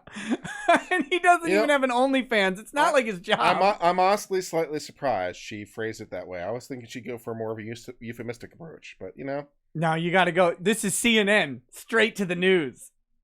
Straight to the news. On your knees, B says, hey, Rackets, have some money. Hey, thank you. Finally free of my call center job of 13 years. Oh, good for you. Laid off, but seeing this as a vacation. Drinking some Tito's to enjoy the freedom. Fantastic. Austin, great. Also, is Drexel okay? Looks like he caught an extremely bad case of vitiligo. It cuts off the rest there. So I don't know what... That would be the skin disease that Michael Jackson had. Oh, yeah. Well, Drex, you are looking a little pale today. Yes. Yeah.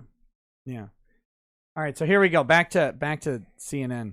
7 years of working there. And you, since then, have been on leave from CNN. Do I have all that right? You got it all right. Sad to say. Okay, so let's start there. Okay.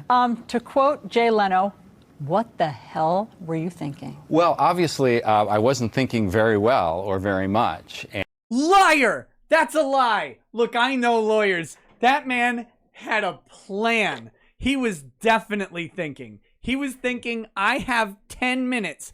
I can rope this out. No problem. I've done way quicker than 10 minutes in my life. I've got enough time to refresh myself and come back to this meeting looking sharp. He knew I wasn't thinking. This is bullshit. My refractory period is so low, I could do 2 or 3. Yeah, objection, Your Honor. Everything this guy said is bullshit. I know. Look at his face. Can you imagine? Your parents are watching or whatever. Tubin's parents.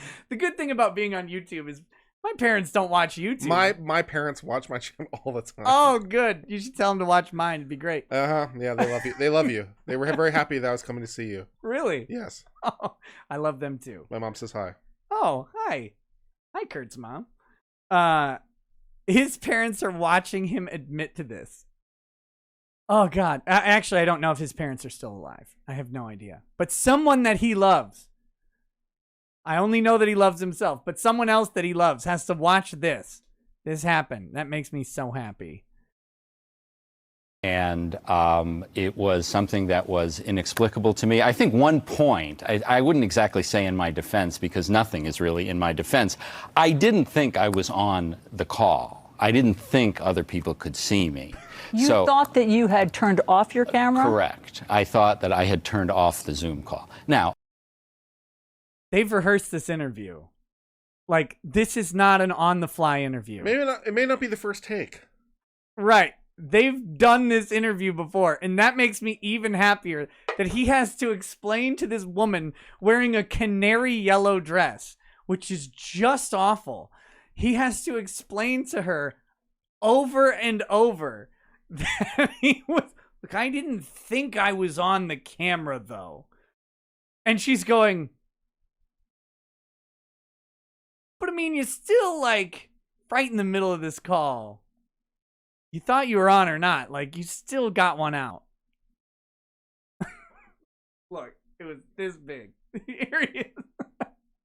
What kind of camera does he have it on Zoom where they can see him pull out a dick? That's what I want to know. I think he was like, he like stood up, pantsless, to go get like a box of tissues and some lotion, and he comes back, and then he sits down and is like, and he goes for it. He just goes for it, and everybody's like,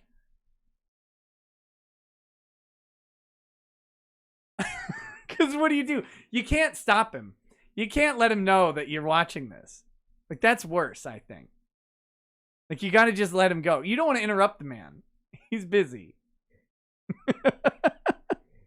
He probably muted his mic, too. Probably muted his mic and headphones, so he had no idea. They're probably like, no! God, no! Someone did say they saw him, right? Wasn't that the original video? I don't remember. That was so long ago. Oh, God. The Walter Melon says, DSP voice. Hello. Oh, camera's on? Camera's been on the whole time? Huh. Are you familiar with DSP, Dark Side Phil? I am not. He's a wonderful creature of the internet. Excellent. He was caught in a similar thing. His Twitch stream started. He had the pre-stream rolling.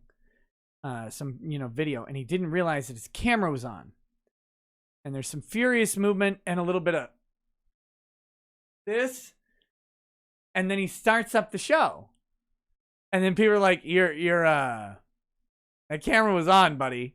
He's like, the camera's been on the whole time. Okay. Then he just does the show. It's amazing. I was not masturbating. The lid on my Snapple was really tight. Okay, here we go.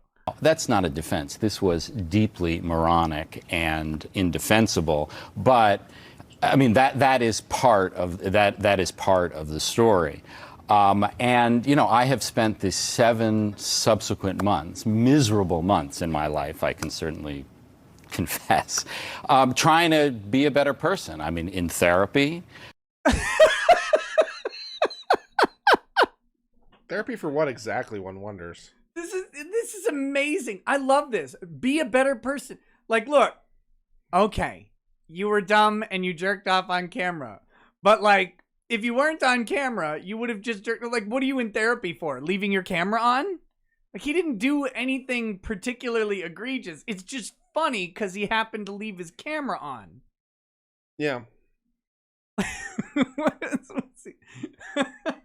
I wonder if the lady in yellow is thinking to herself, glad my camera wasn't on. Right, yeah. That's what I want to write about now. That's why Tubin's camera was on. He was thinking that same thing. Her camera's not on. Let me go ahead and get a little... Trying to do some public service, working in a food bank, which I certainly am going to continue to do. Hope you washed your hands. Listen, you'd think this man ran over a person in the middle of the night, right? Like a hit and run or something that he's like that, apologizing for. It's like, well, I've been trying to do some public service. Have you been helping out the needy? Maybe some of the physically crippled, maybe some of our veterans who no longer have full capacity of their arms and their hands. Maybe you helping out at the VFW there. Is that part of your service? Because, man, they raise the staff for you, and you should raise the staff for them. I ran it up the flagpole. That's right. Listen to him. It's like this. I will say, I'm on Tubin's side now. I'm now on Tubin's side. He has convinced me. This groveling, sniveling apology is more embarrassing than him masturbating on camera. 'Cause like. He wasn't assaulting anybody on purpose. He's not trying. This guy wasn't like, cornering some innocent man or woman on Zoom like, aha, now you have to watch this. You can't close your window because I duct tape your hand shut or whatever. This is just a guy who got caught in a bad situation, and he's acting like he's been charged with a gross misdemeanor but pled it down. Yeah. Well, I got to do my community service work. You got a food bank. Working on a new book about the Oklahoma City bombing, but I am trying to become the kind of person that people can trust again. Trust again. Hold on. There's a whole nother segment here. That embarrassing moment over and over many times. Have you ever thought about what it must have been like to be on the receiving end of that Zoom call? Well, I haven't just thought about it. I've spoken to several of my former colleagues at The New Yorker about it. And, you know, they were shocked and appalled. I think they realized that this was not intended for them. I think they realized that this was something that I would immediately regret, as I certainly did. And it was that day that I began apologizing, and that is something that I have. He should not have apologized. He should have owned it. He Look, should have owned it. Every one of you on this call has been there. You all know it. You're doing this holier than thou like you haven't been there. You've been there. You probably are doing it while we're having this conversation right now, some of you. Yeah, because they definitely aren't going to go cameras on with Tubin ever again. So now that their cameras off, they're safe. Yeah. This guy is, all of these people are disingenuous. Oh, what, you've never masturbated before? Come on. Let's stop this. Stop this. You know, I didn't try to do that. It wasn't for you unless you were into it. Then maybe here's my number. Right? Yeah. No, if you want to do a Louis C.K. thing, Yeah, might as well. Throw it out there. Yeah. It's like casting your rod or whatever, and you got to see what fish bites. That's right. Tried to continue to do both publicly and privately. We've covered a lot of political scandals, and we've heard what I like to think of as the politician apology, which is, I'm sorry if you were offended, which always sounds to me like I've said the words, now get off my back. That's exactly what I've tried not to do. I mean, I have tried, and I'm trying now, to say how sorry I am. But yours is a perfect one for a politician apology. He's not sorry. He's sorry he got seen. Right? Yeah. The actus reus was there. Like, he was intending the act. There's no like, it's not like he accidentally jerked off. He just went for it full bore. So it's like, why are you're only sorry that you accidentally forgot to turn off your web camera. You still would have done it while on the call with the same people, or while off the call on a 10-minute break. Well, your flag has gone limp. That's amazing. My mounting tape has failed. But anyway, yeah, so this is the one where you get the non-apology. Yep. Sincerely, in all seriousness. Above all, I am sorry to my wife and to my family, but I'm also sorry to the people on the Zoom call. I'm sorry to my former colleagues at The New Yorker. I'm sorry to my current, fortunately still colleagues at CNN. And I'm sorry to the people who read my work and who watched me on CNN. Yeah. Yeah. Yeah, no kidding. She should have jerked him off on the camera. Yeah. Then they could have just Where's been on her apology? They could have been on OnlyFans. Yeah. Where's the announcement of the OnlyFans? That'd be good. Oh shit, we got stream hiccup here. No, really? Stream's back. I know all the F's are coming. I know, but it's back. It's all here. All right, let's finish up. Who thought I was a better person than this? And a better person? This does not. This is infuriating to me. It's an accident. Nothing makes this guy a bad guy. He didn't hurt anybody. Like, nobody's actually physically damaged from this or even emotionally damaged from this. He's sitting here making this up. This is what I don't like about any of this stuff. It's what I don't like about our apology culture in general. Like, he legitimately made a mistake and had an accident. There's nothing malicious about that. And so, I got a lot to rebuild, but I feel very privileged and very lucky that I'm going to be able to try to do that. Got a lot to rebuild. It's got to rebuild that erection. Anyway, so there was that. I wanted to talk about Tubin coming back because I thought that it was pretty. I look funny. forward to more legal commentary from Jeffery Tubin. He's a stand-up guy, from what I can tell. You can tell some things about sexual harassment in the workplace and Title VII and. I need some time to rebuild my flag, which is falling in dramatic fashion. There it goes. No. It's symbolic. The metaphor is strong. My brand and life is fading. Yes. I'm dying on stream live on air. Okay. I've got a bunch of super chats to get through. Did you have any stories you want to talk about?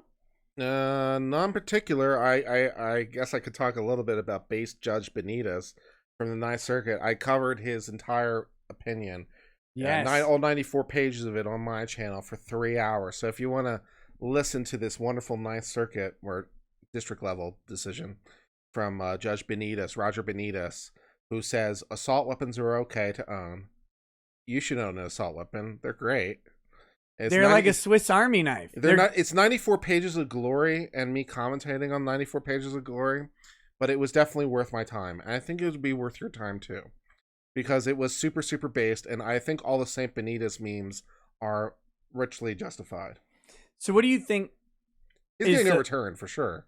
Okay, so it gets overturned at the appeals court in California. Yeah. Or the federal Ninth Circuit. Ninth Circuit, yep. Do you think Supreme Court takes up the case? No, probably not for the assault weapon. Probably not. The one that I'm still wondering if they'll take up Young, the Ninth Circuit dealing with concealed carry. Okay, that's the one, or whichever one it is now. That's the one where Hawaii versus Young. Yeah, it's open carry. Yeah, where basically the Ninth Circuit became like the most free state for 1 week or whatever. Yeah, or the most free conglomeration of states. So they took up the New York State Pistol Rifle Association case dealing with licensing and concealed carry permits. Yeah. And I'm wondering if maybe they'll take, I'm hoping, although it's kind of, it won't happen, but one can dream. I'm hoping they'll take up the Hawaii Young case and consolidate and argue both. That'd be great. Maybe we can do something on concealed carry in a more major fashion. But I think the odds of the Supreme Court taking up the assault weapons ban from California, for reasons that pass my understanding, the Supreme Court, even though they said in Heller and McDonald that Second Amendment's not a lesser right, it's not. Yeah. They said it's a fundamental right. Individual rights not a lesser second-class right. I think they used the phrase second-class right if member serves directly. But despite all that, they haven't taken anything up since McDonald, which was 2010. 2010, yeah. Heller 2008, and Yeah, before 2008. that Miller 1939. I'm pretty sure Yeah, basically. there's 3 landmark Second Amendment cases. I'm pretty sure there's about 3 Second Amendment cases. Ever. There's one dealing with the tasers from Connecticut that got kind of a slip opinion like 5 years ago. Okay, I'm not even familiar with Yeah, that. wasn't a big deal, but it did get decided. But the thing that always sort of makes me wonder is because the Supreme Court takes up 2 to 4 First Amendment cases every year. There's a huge First Amendment case this year dealing with the F. Cheer case. Yep. BL versus Mahogany School District of Pennsylvania. Great First Amendment case. Huge case. We typically get an abortion case every couple years. Get an abortion case every couple years. So it's like, okay, so the Second Amendment needs love. Why don't we do 2 or 3 or 5 Second Amendment cases every year just because it needs a little love to help define some of these boundaries? It needs a lot of love. It needs a lot of love to help define what we're talking about, to help work on it. And for some reason, the Supreme Court just continues to ignore it, which is very annoying. The Third Amendment doesn't get much love because it doesn't get infracted very much. It's pretty unambiguous. The government the quartering cannot of troops. quarter troops. Yeah, there's been in the last 20 years, I think there's been 2 or 3 district level cases on Third Amendment dealing with like ATF or someone who was borrowing someone's house for a raid or some bullshit. There was a weird one that I remember, and I think it might have been one of the last Supreme Court cases, and it was a while ago. And it was something like there was a parade march required for some soldiers, but the parade march happened on private property, and the soldiers sued and basically said that their requirement to march in this like private park was a quartering, and they lost. You know, it was.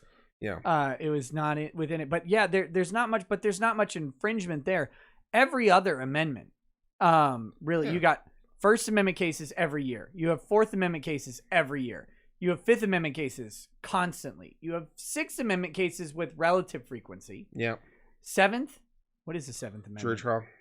Yeah, jury trials. So that comes up from time to time. Not as much because it's pretty much. That's only going to really. There was a unanimous jury requirement that came out of 9/11. No. More recent than that. Was it Arkansas or Louisiana or something that had non-unanimous juries? Right. They had the 10. You could get a 10-2 so there was conviction. There was that decision came down. There was a. I don't know if it was Seventh Amendment, but it was in the same vein with the and this was with foreign enemy combatants obtained in foreign land and then held at Gitmo, they won that. They were granted habeas corpus hearings in civil court, and none of them took it up because I think the courthouse that they chose was a federal district in New York. Yeah, that wasn't going to go over very well. Yeah. And then Eighth Amendment. Yeah, well, cruel and unusual punishment, excess fines, we're just talking about with Tim's. Right. And cruel and unusual punishment comes up from time to time with federal executions and with prison lifetime conditions, prison sentences. and also prison conditions. I've seen a couple 1983 cases dealing with prison guards who were acting in some malicious ways, right, abusive ways. So you see some Eighth Amendment cases come up that way. Yeah, and then you've got Roe versus Wade is always the Ninth Amendment, a little bit of Ninth Amendment sprinkled in. Is it though? It shouldn't be, but it is because they're like, well, it must be. But that's the crazy thing is that an amendment with implied rights gets more attention. Yeah, it gets more traction.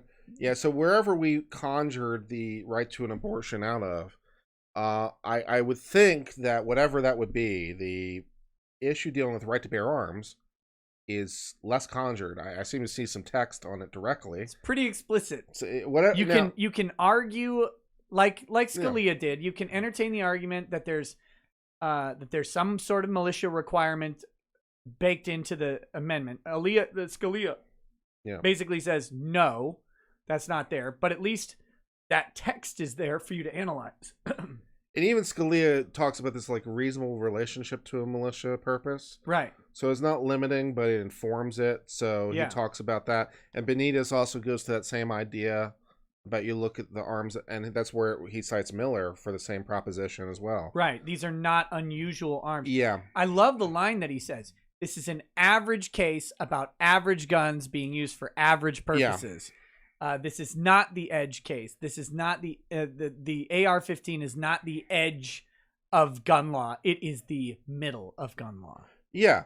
So it's very frustrating because if you wanted to like describe First Amendment law or like freedom of speech law, you could do it. It would take a half hour maybe to lay it out, but you could talk about tiers of scrutiny. You could talk about various tests that apply in various situations, time, place, manner restrictions. You could talk about various examples. You could talk about major cases. So you could kind of lay out the framework of First Amendment law, and you could talk about things that are outside First Amendment. You could talk about slander, defamation, true threats. Mm-hmm. We have a lot of parameters here about that inform this, about what is speech, what is not speech, what kinds of speech are more protected, which are less, and all kinds of reviews. And it's like, well, why don't we have that for the Second Amendment as well? One of the things I thought when I was in law school as well, and I still think this now, is we could just kind of borrow First Amendment framework. Yeah. And the analogies wouldn't be perfect, but we have, a framework that would work to help us analyze these situations and say, okay, this might be a time, place, manner restriction equivalent, so some sort of intermediate scrutiny. This is kind of a core right. We can't ban all handguns, that'd be kind of like banning all newspapers. And it's no answer to say, well, you banned all newspapers, but it's okay because you still have books. So in the same way, you can't say we ban all handguns because it's okay we have rifles, or so there's all kinds of these frameworks that we could use, and you don't even necessarily have to go to really extreme conclusions, because you can talk about what an arm was within the meaning of the Second Amendment, which is not necessarily what an arm might mean for any other purpose. There's armed control acts and things like that, but it isn't necessarily what an arm is within the meaning of the Second Amendment. And Benitez talks about this, and I think he's right, that the nature of the arms are those that were of ordinary, common, normal, lawful use. The idea is a person has familiarity with it and can bring it to the field because they don't need training, or they already have for their ordinary use. So you're talking about something someone would have and use as a tool. Right. So you're talking about at the passage of the Second Amendment, you've definitely got rifles. Sure. You've you probably a flintlock pistol of some sort. But not limiting to these sort of things. I mean, this is just what's in common use at the time. Right, and you talk about derivatives thereof, the same way you do in the First Amendment analysis. Yeah, but I think you're talking about cannons too, since the cannons were privately owned at the time. Even up till the Civil War, you have privately owned cannons being borrowed by the government for the purpose of fighting the Civil War. So I think those are in common use. But I guess you could argue that nowadays, with military technology being so vastly different than private defense, that maybe a cannon has gone out of style. I'm not sure how common it was. I mean, the fact that it happened, I don't necessarily think it means common. Right. But I'm saying even if you get to common levels with a cannon back then, that has fallen out of common use today. Yeah. For sure. Most people don't own a warship with cannons on it. Yeah. Nobody does now. And you don't have large sweeping estates with cannon defenses on them anymore either. So while I think a cannon should be protected by the Second Amendment, you can at least make the argument there and say that I'd be disinclined to go that direction personally. Yeah, I'm fully inclined. Fair enough. I want my McNuke.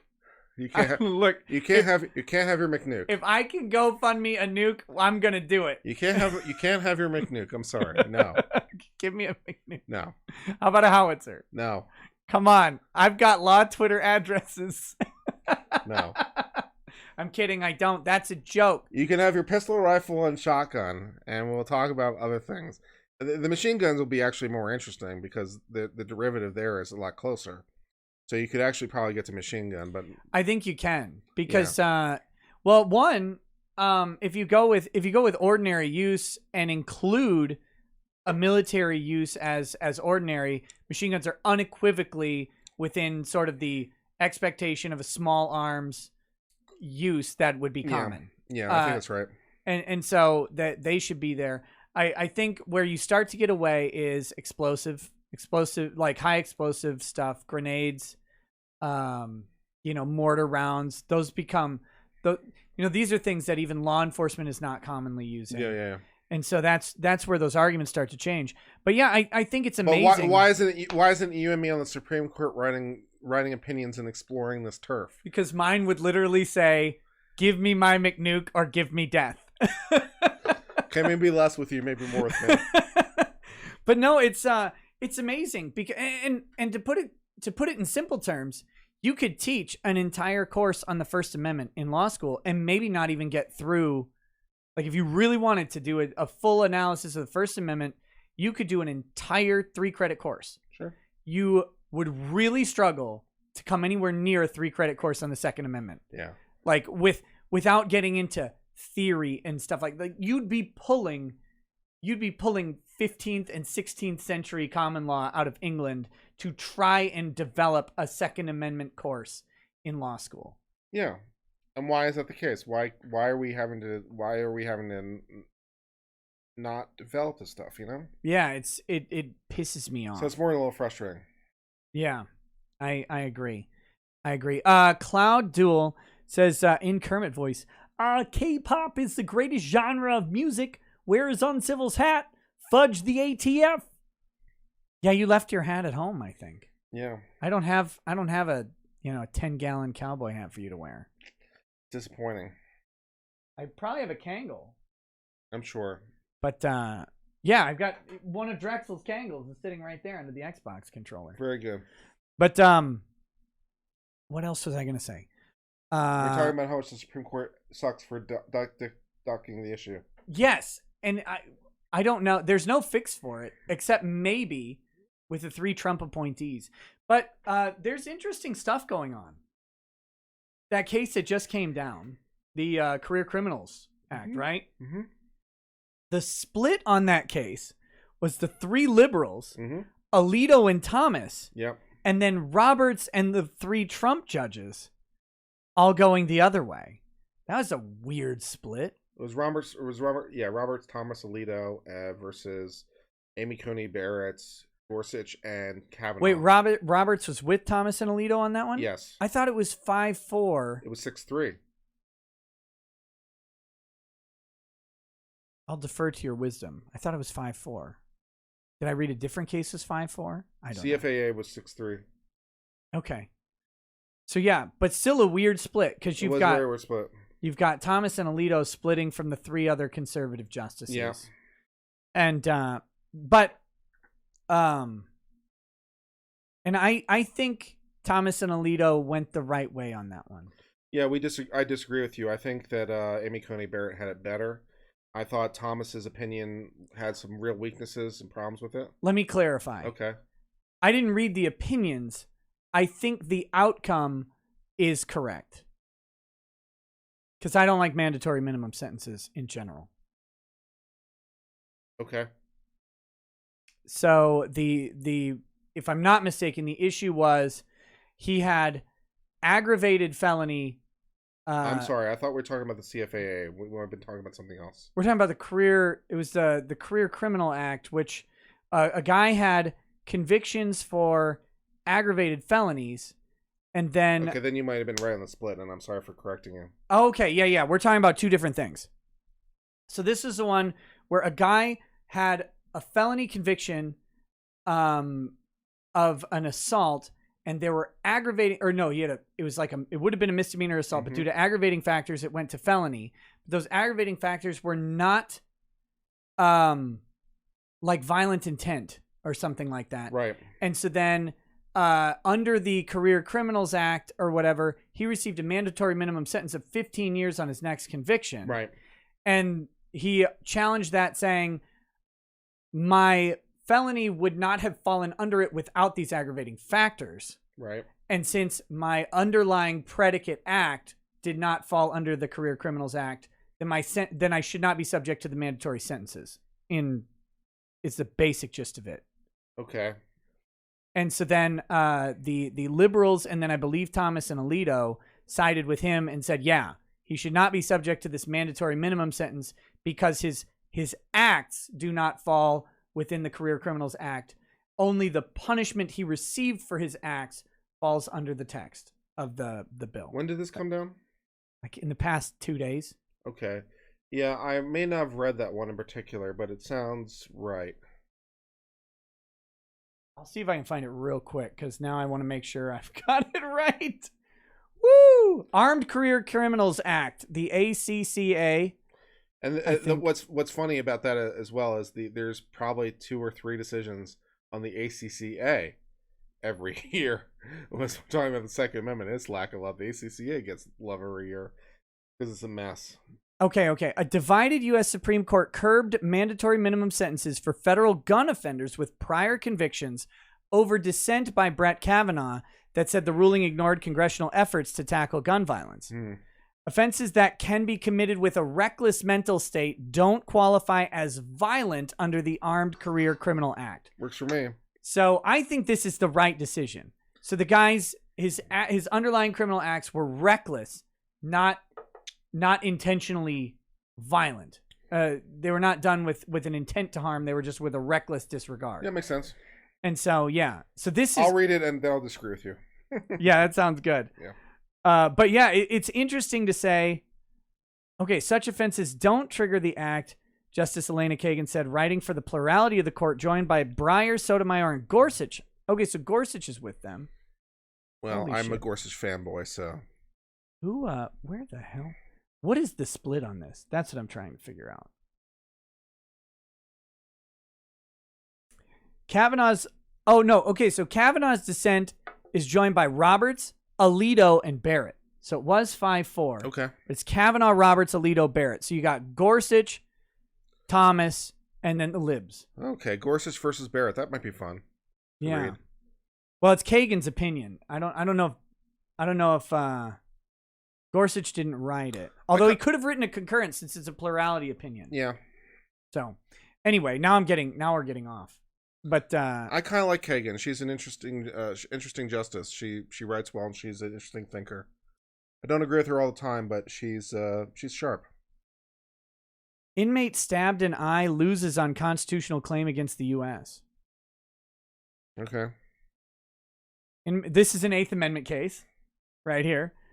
Claim against the U.S. that its constitutional right to be protected from cruel and unusual punishment was violated when prison officials negligently placed him with a violent cellmate. Yep. Yeah, there's no way you're getting that one. Here's a hot take for you. I'd rather Kagan be Chief Justice than Roberts.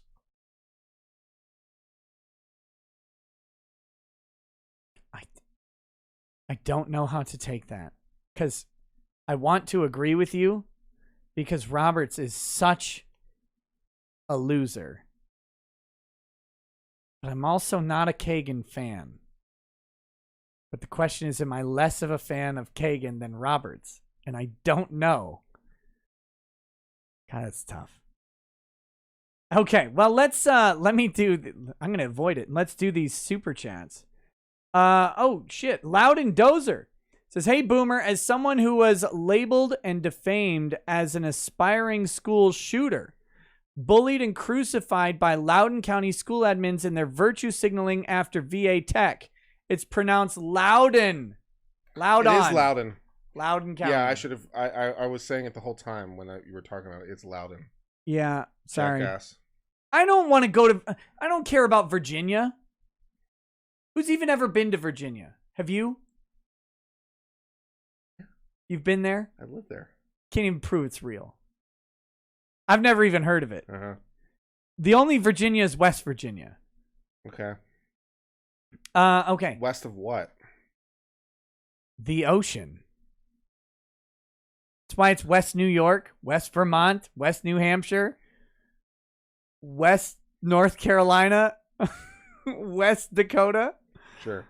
Okay. Ray D2Kill says, when will your next thought stream be, my queen? Also, sorry I only sent $2 since I'm such a poor. I promise I will do better and send my entire paycheck next time. I don't need to eat anyway. That's right. You can just go steal some ramen from the convenience store and then get your water from their bathroom. My next thought stream will be at 20,000 Twitch followers, which is a long way away. It's a long way. I think I'm at 12,000. So if you guys want to see that hot yoga stream in yoga pants, you better get on that Twitch follower. I'll work on my questions. Timothy Reaper says, did you hear that Joe Biden was thrilled to meet Boris Johnson's wife? Biden's words, not mine. I did not hear that. What does that mean? Thrilled to meet Boris Johnson's wife? What does that mean? That doesn't mean anything. Is his wife hot? I don't know. I got to check what Boris Johnson's wife even looks like. The President of the United States said he was thrilled to meet the wife of the Prime Minister. And, okay. All right. And what? So what? Boris Johnson is a walking disaster of human. I like Boris Johnson. He might be a walking disaster, but I like him. I liked him more when he's still a U.S. citizen, though. He gave up his U.S. citizenship. She's better looking than him. She's not particularly gorgeous. Boris Johnson is She's awesome. not ugly. That's a weird.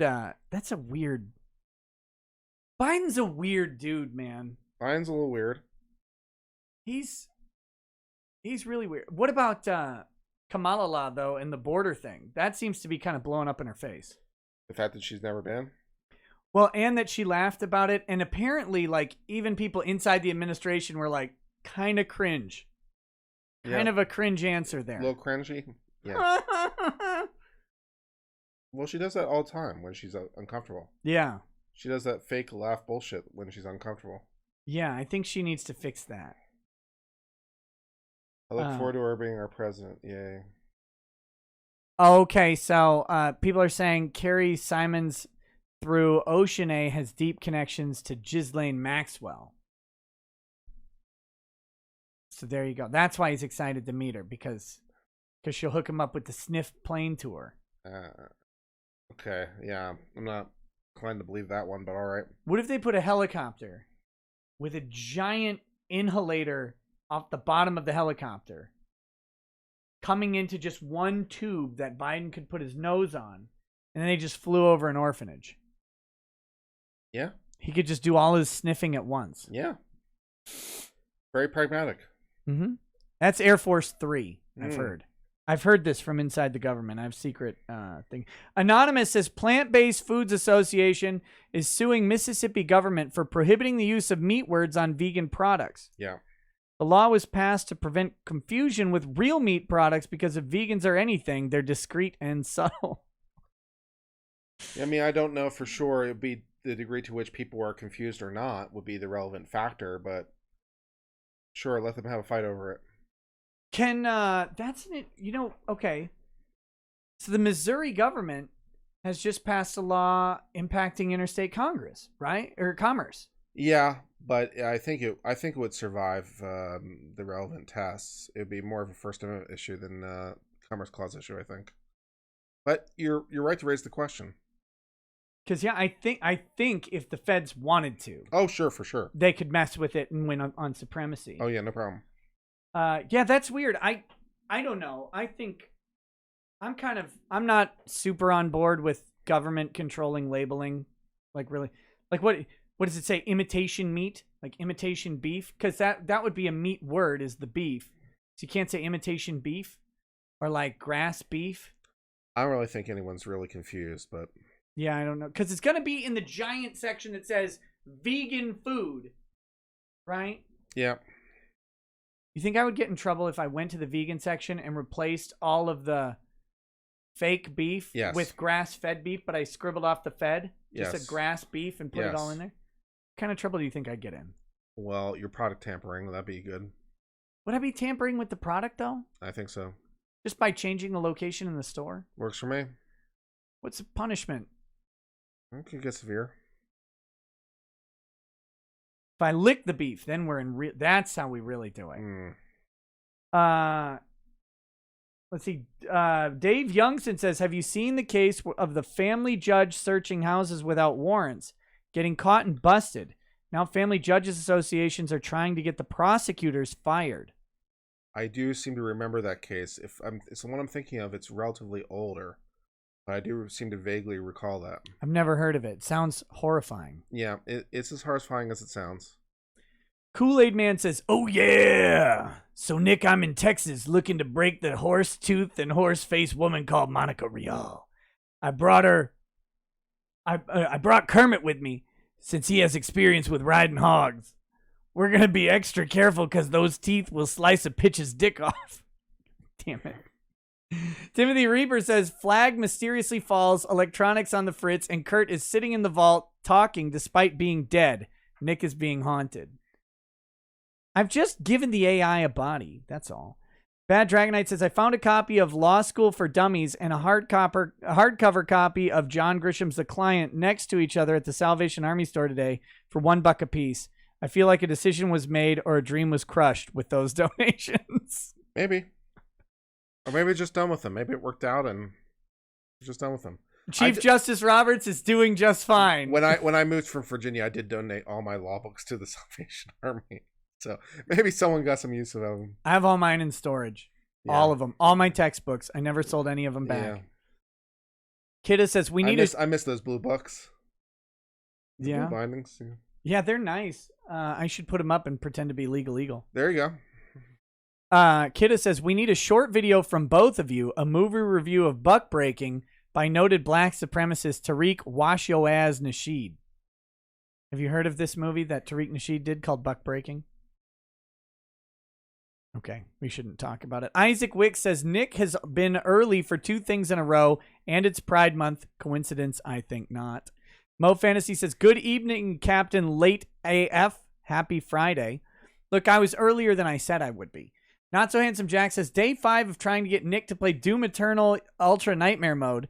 Do you know playing Ultra Nightmare Mode makes your pee-pee bigger? 10 out of 10 doctors agree. Trust me, I'm a doctor. Oh, that was weird. On Eric Hunley's show, we were talking about disparate treatment versus disparate impact a little bit. Okay. And some doctor in the chat was like, race doesn't exist. Debate me on this. From a medical perspective, there's a fair point to be made. Yeah, and I was like, well, it doesn't really, I mean, that's fine, but it doesn't really matter. According to the law, there's common law definitions of what race is, and these definitions matter for the law. And then he's like, see, they won't even confront it. And I'm like, I mean, I just defer to your wisdom. I don't want to argue with you because it doesn't matter if race exists or not. Because in law, they can create a term and then define it to be literally whatever they want. It doesn't have to have its ordinary definition. Pretty much, yeah. It was weird, man. Weird. Deadeye Max says, man, did Drexel get Michael Jackson? Yes, he did. Heinrich Berndowski says, the shooting was justified because it was a whitey getting shot. Duh. Nexi says, think fast, deep, fake, AI drunk lawyer. 0x0. I don't know which one that is. Hugs and kisses? Guess. Not applicable says, if they don't tell you, how do you know if they lied? Good question. That's on the Ashley Babbitt thing. Political Latino, thanks for the donation. Brandon Caballero says, who wins in a fist fight, Ben Shapiro or Tucker Carlson? I mean, Tucker's got a reach advantage of like a mile. Yeah. Yeah, I go with Tucker every time. I think you're right. Zephael says, uncivil law, why did you go to Minnesota when it's hot? It's perfectly pleasant here, I have to say. It was nice today. Not applicable says, I don't hate you, Porky buddy. Okay. The J Hill says, how many cops has uncivil law killed with a fire extinguisher? Yeah, no. Just the one, right? CJ says, how about the Batman logo using the Bacardi color scheme? Maybe toss on a likeness of Ozzy or a bowl of soup with chopsticks, Mandarin, and a 19. Carnicle Blackburn says, uncivil law, is that you? Haven't seen you since we were in the Congress room on 1-6. You made a great shot throwing that fire extinguisher at that cop. Heinrich Berndowski says, so Leonard French was full of it with his coverage with the lawyer dog case? Speaking of French, what's uncivil law's take on Triller's H3H3 lawsuit? It looks pretty bullshit to me. Yeah, I'm with you there, man. I keep waiting for them to do something useful with it. But I think we're going to have to wait till the 12B6 is coming in mid to late July. Yeah, the whole thing just looks pretty bullshit. The theory of the case is also very confused. Yeah. Are we suing over that hidden link? Is that what we're suing over? But it only has like 3 views. To be fair, now I agree that I think if they got the discovery on that, they're going to find out that there's 3 to 5 views total. Which are all probably Ethan Klein. Right. But to be fair, at the time the screenshot was taken, they're arguing that that is the initial broadcast of that link that he was bringing people to see. So subsequently, there would be presumably some views that came in after that stream. Uh-huh. And that would be the argument. It's the not the whole thing sounds like shit to me. Yeah, it's not a good argument, but that would be it's only got 2 views because that was the first time he broadcast it, but that broadcast was the call to infringe, which is terrible. And they can't decide if he paid for it, if he didn't pay for it. They can't decide if he abused his license or if he just stole it. And they don't even cite to the point where he says, I didn't pay for it, right? Someone sent me the link. And if someone sent him the link, then I think they may have another issue with someone else, but who knows? Red Guy says, can and will be used against you. Your Honor, my rights were violated based on the fact that me tripping and falling was not used against me. Okay. Nick Naylor says, can I put a sign on my house door that says, do you have a warrant? The 5th lawyer. I mean, you can put that sign up. Sure. They can still knock. Sure. I guess you don't have to answer. There are people that make floor mats that say, come back with a warrant. Yeah. Knock yourself out. My floor mat would say, don't come back with a warrant. It's That seems like a better directive to me. Come back with a warrant. It's like, oh, okay, we'll go get one and we'll come back. Don't come back with a warrant, please. Stay away. Wolfgang Deo says 85 is not fast. Hell, that's flow of traffic, but it is still speeding on that road. Cemetery Lady says, saw a cop go from giving someone a ticket to arresting the guy in a second because the cop thought it was just weed, but dude told the cop it was actually wax. Never answer questions the cop Wax? didn't ask. Marijuana resin or wax, yeah. Okay. You're not clearly you're not a pot smoker. No, I'm not. Okay, so if you take the marijuana plant and there's a weird process where you like soak it in butane, do a controlled burn, it'll extract the THC into a waxy resin that you can then it's very, very concentrated. It's like 80% THC. So then you take a small piece of that and burn it in a pipe, and it's like a much stronger sort of effect. Sounds promising. It's also, even in places where weed is decriminalized, that is still like typically felony level stuff. There's a really interesting thing in Minnesota where it is illegal to have the wax, and it's illegal to have the leafy weed to make the wax, but it is not actually illegal to make the wax. Yeah. Okay. So if they find the equipment that was used to make wax, assuming there is no residue, they cannot actually prosecute you for it. Love it. It's weird. Avahine says, I didn't pull over because there was no shoulder. Less than a quarter mile down the road, I pull over and the officer puts a gun in my face. Damn. Seems excessive. Little bit. Persona non grata says, hi, Nick. Hi, Uncivil. Missed you yesterday. Great show today. Here's a drink to peace and love to both of you and your families. That's awesome. Thank you. Thank you. Yeah. By the way, we're just 88 likes short of 1,000, and I will have a final glass of whiskey. If you want to partake in the like game, I would welcome another glass. But if not, I understand. I'll curse the day you were born. Tet says, so I can't dress up as Yogi and Macho Man Randy Savage. Dang it, I thought this was America. No, you can't. Chuck Ross says, you can dress up as them. I mean, that's fine. I think he was using Macho Man Randy Savage as a verb. To dress up like Yogi Bear, and then Macho Man Randy Savage the bear. Oh yeah, that, like the cream rises to the top. Okay, maybe less so then, yeah.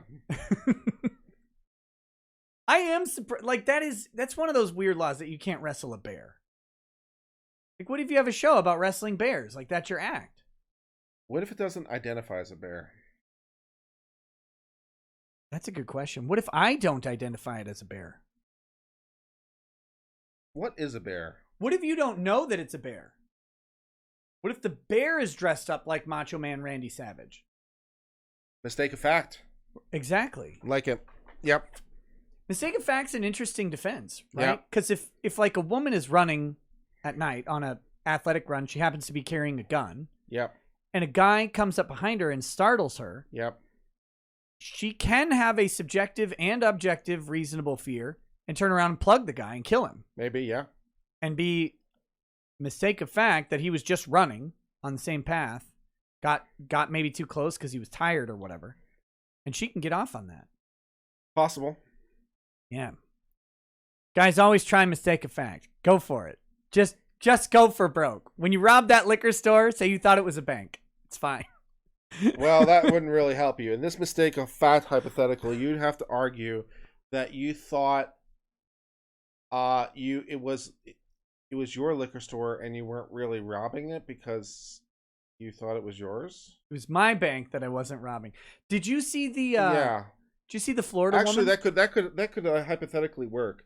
You were hired to do a penetration test, but the people hiring you really wasn't the bank, but you thought they were. Right. They were really criminals trying to scope out. That could work. Yeah. Yeah. Yeah. I have a joke because of penetration tests that I won't say. Okay, well, I appreciate that. Thank you. This is for you. Because it's you, I will not say it. If it were just me, I would say that joke. Okay. But for you, I will not. Appreciate that. Thank you. We hit 1,000 likes. If you wanna have a celebratory. I think actually I'm gonna demur because I'm a little tired. Okay. I'm going to drink this. Okay. Let's see. Chuck Ross says the world is so crazy right now, but at least we still have Kentaro Miura. Yeah, I'm really glad that Kentaro Miura is still alive to finish the Berserk series. That's great, because I'm a big fan of Berserk. I hope he finishes it, and I really respect his work, and I hope he has a long and healthy life. Not Applicable says, I think they mean hairy gay guys. It's Missouri. That's true. What if you argued that... No, because ignorance of the law is not a defense. So you couldn't say, I thought you meant... this guy, Charlie Daniels or whatever. Is he gay? He should be.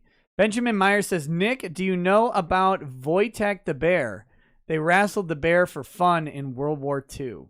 I did not know. No.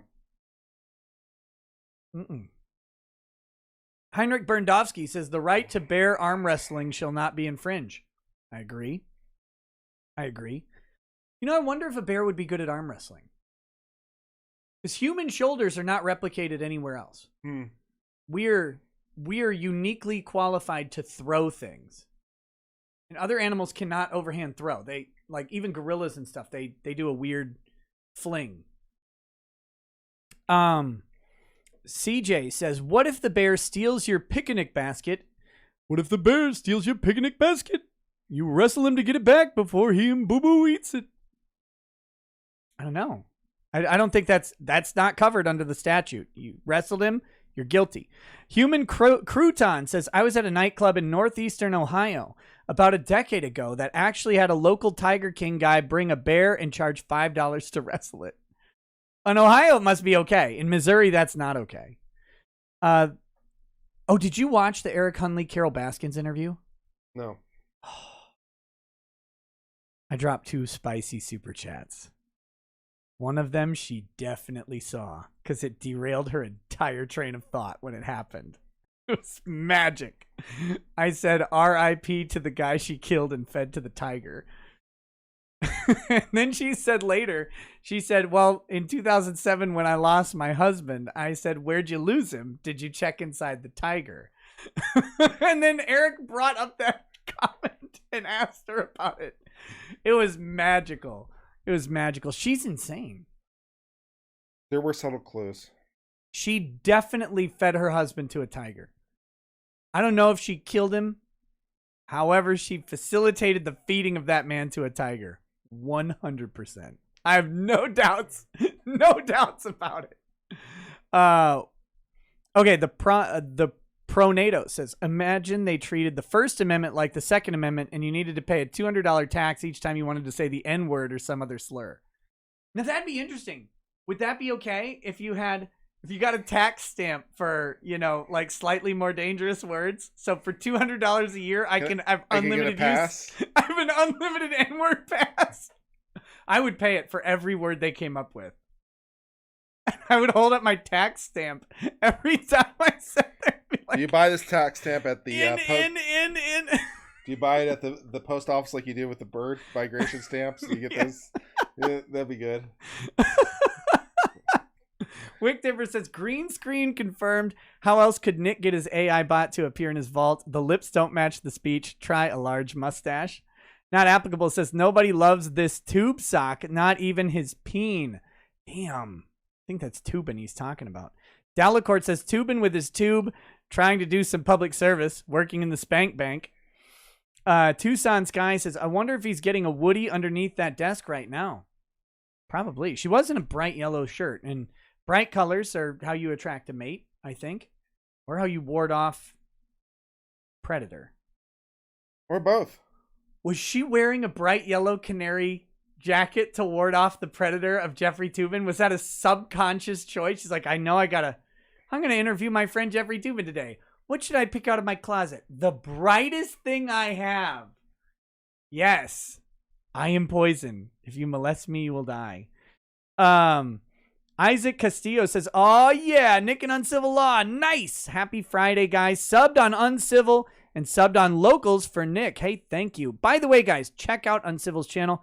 Let's get this man to, you're at 26.8? I have to think. 26.8 sounds right. Let's get this man to 27, at least. There you go. Let's do it. Go check it out, especially if you want to follow the capital prosecutions. And actual legal discussion. Listen. With actual discussion of actual court cases and legal analysis. I mean, maybe. Sometimes those happen. If you care about law. It's your sacred duty. It's your sacred duty. That you do call yourself uncivil for a reason. CJ says your flag was just done. Tubin on stream is all. Yeah, I got tired. It got tired. Isaac Castillo says $5 so uncivil can cowboy up with his bolo tie. Those are badass. But you didn't bring one. 200 Watt Studio says comic news this week in a nutshell. My pussy stinks. 200 Watt Studio says Canon was a great show. I loves my Canon. Wolfgang Deo. We're getting there. It says, instead of maintaining all the military's equipment under government, have surplus/surge under private ownership to be rented by them McNukes. Well, they would maintain the high-end equipment under the military still. Not applicable. It says, here's $2, put on the Kangol. No. Wolfgang, it's not mine. I don't wear other people's hats usually. And last time I did, I ended up throwing up in my toilet. Wolfgang Deo says, there could be regulations on McNukes. Take it seriously for a moment. Oh, I'm deadly serious. I 100% think if you can afford a nuclear weapon, you should be able to have one. Having negligence is in the public interest, and thus security is needed. Super Iron Bob says radical self-identification maps statistically to allele groupings or racial self-identification. Race is biological, and there's no good argument against its existence. I don't care about the race argument either way, because in law, race exists and is defined, in short, as skin color differences. That's the short answer, but it gets more complicated than that because of that one case. Was the case where the guy was like 136th black? He was more black than Elizabeth Warren was Cherokee. Yes. But it was still very little. He was red hair, light-skinned, like white-skinned, and tried to ride the train car. It's not Dred Scott, but it was around the same time. There was a relatively modern case with similar kind of percentages with a guy trying to get a minority business loan grant from the federal government or something. How'd that work? He wasn't able to get it. Okay. But so they said you're not black enough. Yeah. They actually said you're not black enough. In so many words, yes. Like, listen, Obama. You don't get a loan. Plessy versus Ferguson. Thank you. Yeah, that's what I was talking about. Okay. And Plessy, like, they picked him for this purpose. He looked white very much, but he had just a, pretty distant 2 or 3 generation relative who was black, genetic relative. And so they determined that drop of blackness was too much to be in the train car. I think they won that case.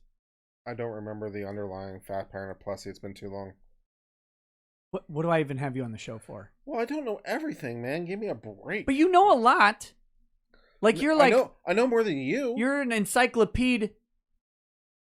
You're not an encyclopedia, but you're close. You're an encyclopedia. Okay. You're doing pretty good. Almond John 1 says, wasn't vegan food untouched in 2020 food shortages? God, I hope so. It should be untouched at all times. Brandon Caballero says, who wins in a fist fight, Kamala Harris or AOC? AOC scrappy, man. Look at the AOC. You think AOC wins? I think you can knock those teeth out. No problem. They're protruding. They're large. Good targets. I think Kamala might have... I'd pay good money to see it. I won't finish my sentence about her effective knee strikes and the calluses she has built up on them. Wick Dipper says, did you ever cover the Minnesota Family Court judge Lisa Gorsica that sent kids to juvie for not having lunch with their dad? No. I've never heard of this. It sounds horrible. Thomas DeVries says, which is the leading law school for producing country lawyers? Not Yale or Harvard. There you go. Not applicable says, I thought that bear was a hairy gay guy. It was dark. Miles Denam says, Nick, your guest is awesome and really funny. I would love to see him back. Well, this is his first time on the show. He'll be back. Like Shady. Slim Shady. Matthew Harder says, Nick, I'm so glad that Kyle Gass and Jim Gaffigan finally had a Pride Month butt baby to join you on stream. Jesus. Buck breaking review win. Is buck breaking on Amazon Prime? We could just watch party it. Tony Goza says, for the love of God, get Lady Rackets to get Anna to the doctor. Anna will never listen to dudes. She can use her motherly instinct. Is Anna still dying? Does she still have her like tumor in her nose or whatever? I hope she lives through Anime Matsuri. After that, that's up to her. I've got a panel to do. Oh my goodness.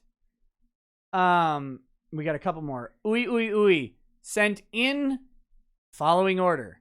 N I G G E and then R. Those are all separate chats.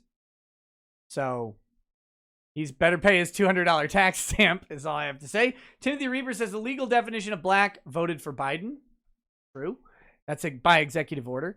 TVOR11 says, it's true I don't mind fake meat on occasion, but I remember a point when I had to get beyond beef for burritos because there was no real beef, or beyond beef for burritos because there was no real beef at the time. Oh, God. And Vienticus Prime says, at Uncivil, Batman parody trial win. I don't know. Is this something that's like thing on your channel? Oh, not really, but I did promise to do a video based on the Batman being a state actor and the ramifications legally. Yeah, because they do call on him to enforce crime. I mean, there's a bat signal. There's a bat phone. He's a state actor. Yeah. So Fourth Amendment applies to Batman. So all that evidence is getting tossed out. We got all kinds of breaking and entry.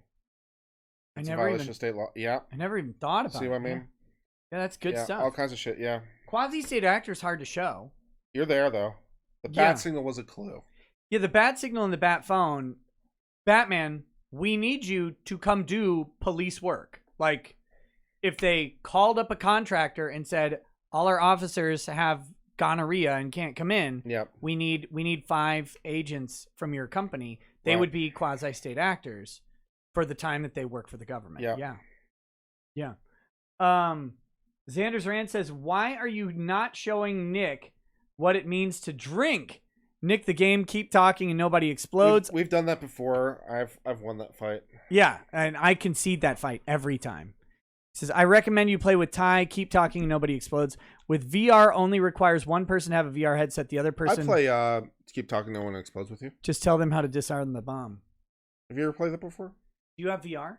No, I don't have VR. I've never played it. I want a VR headset.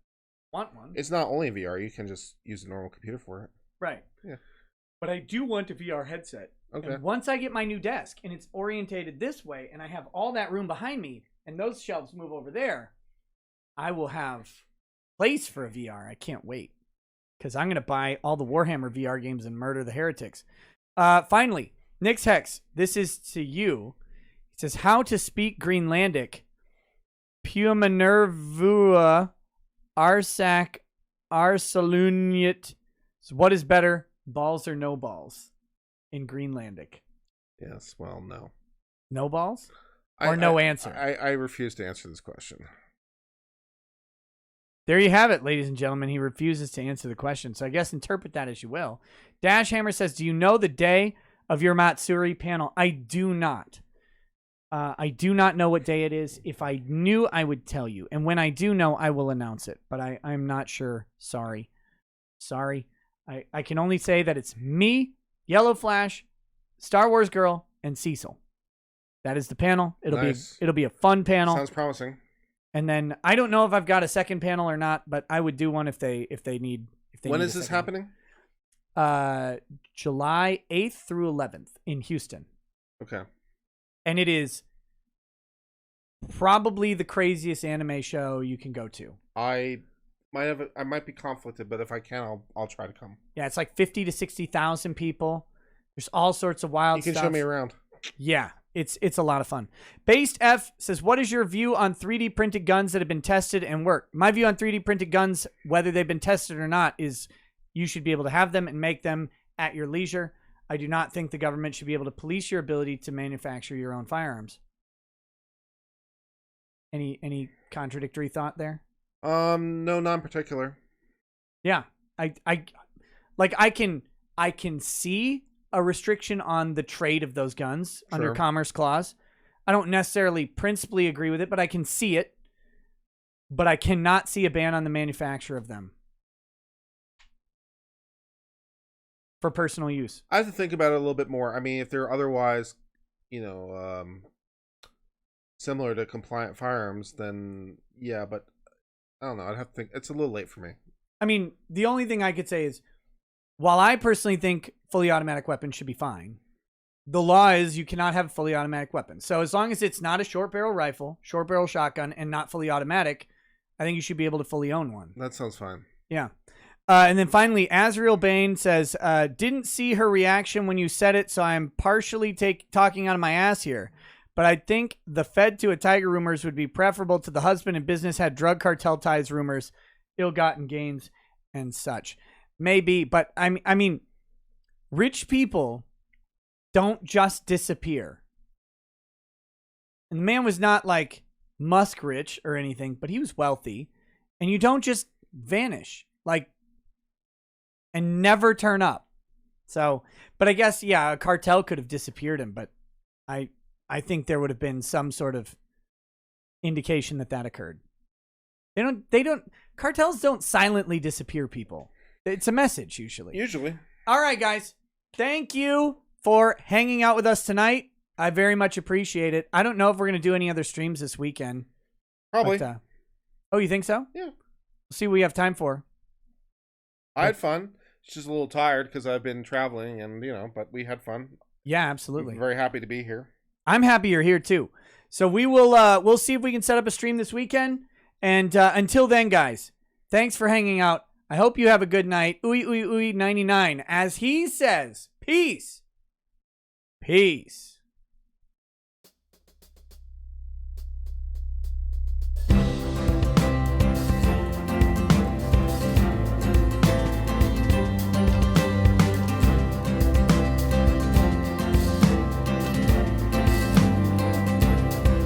Oh, he drinks a fair bit, but you realize that it just helps get his noggin jogging along. With his glass by his side and his kids asleep tight, we'll hear some law-splaining tonight.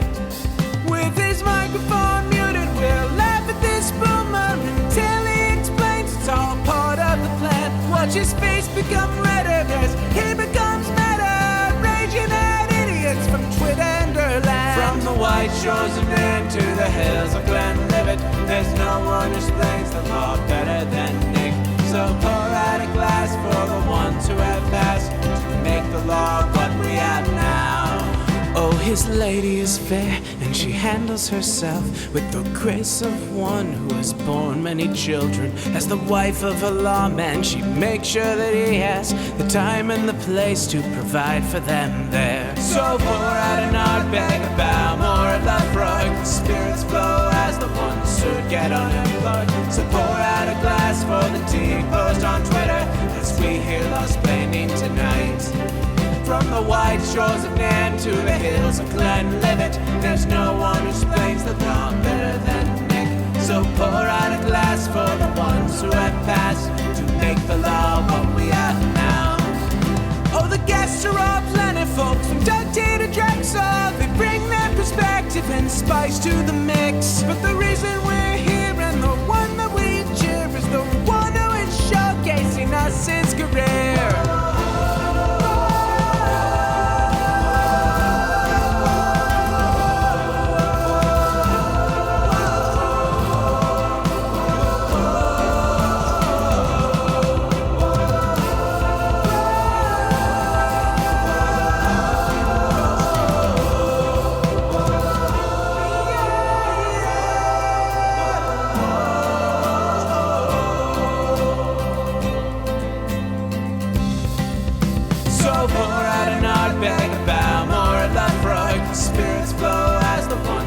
Get unemployed. So pour out a glass for the tea post on Twitter as we hear law-splaining tonight.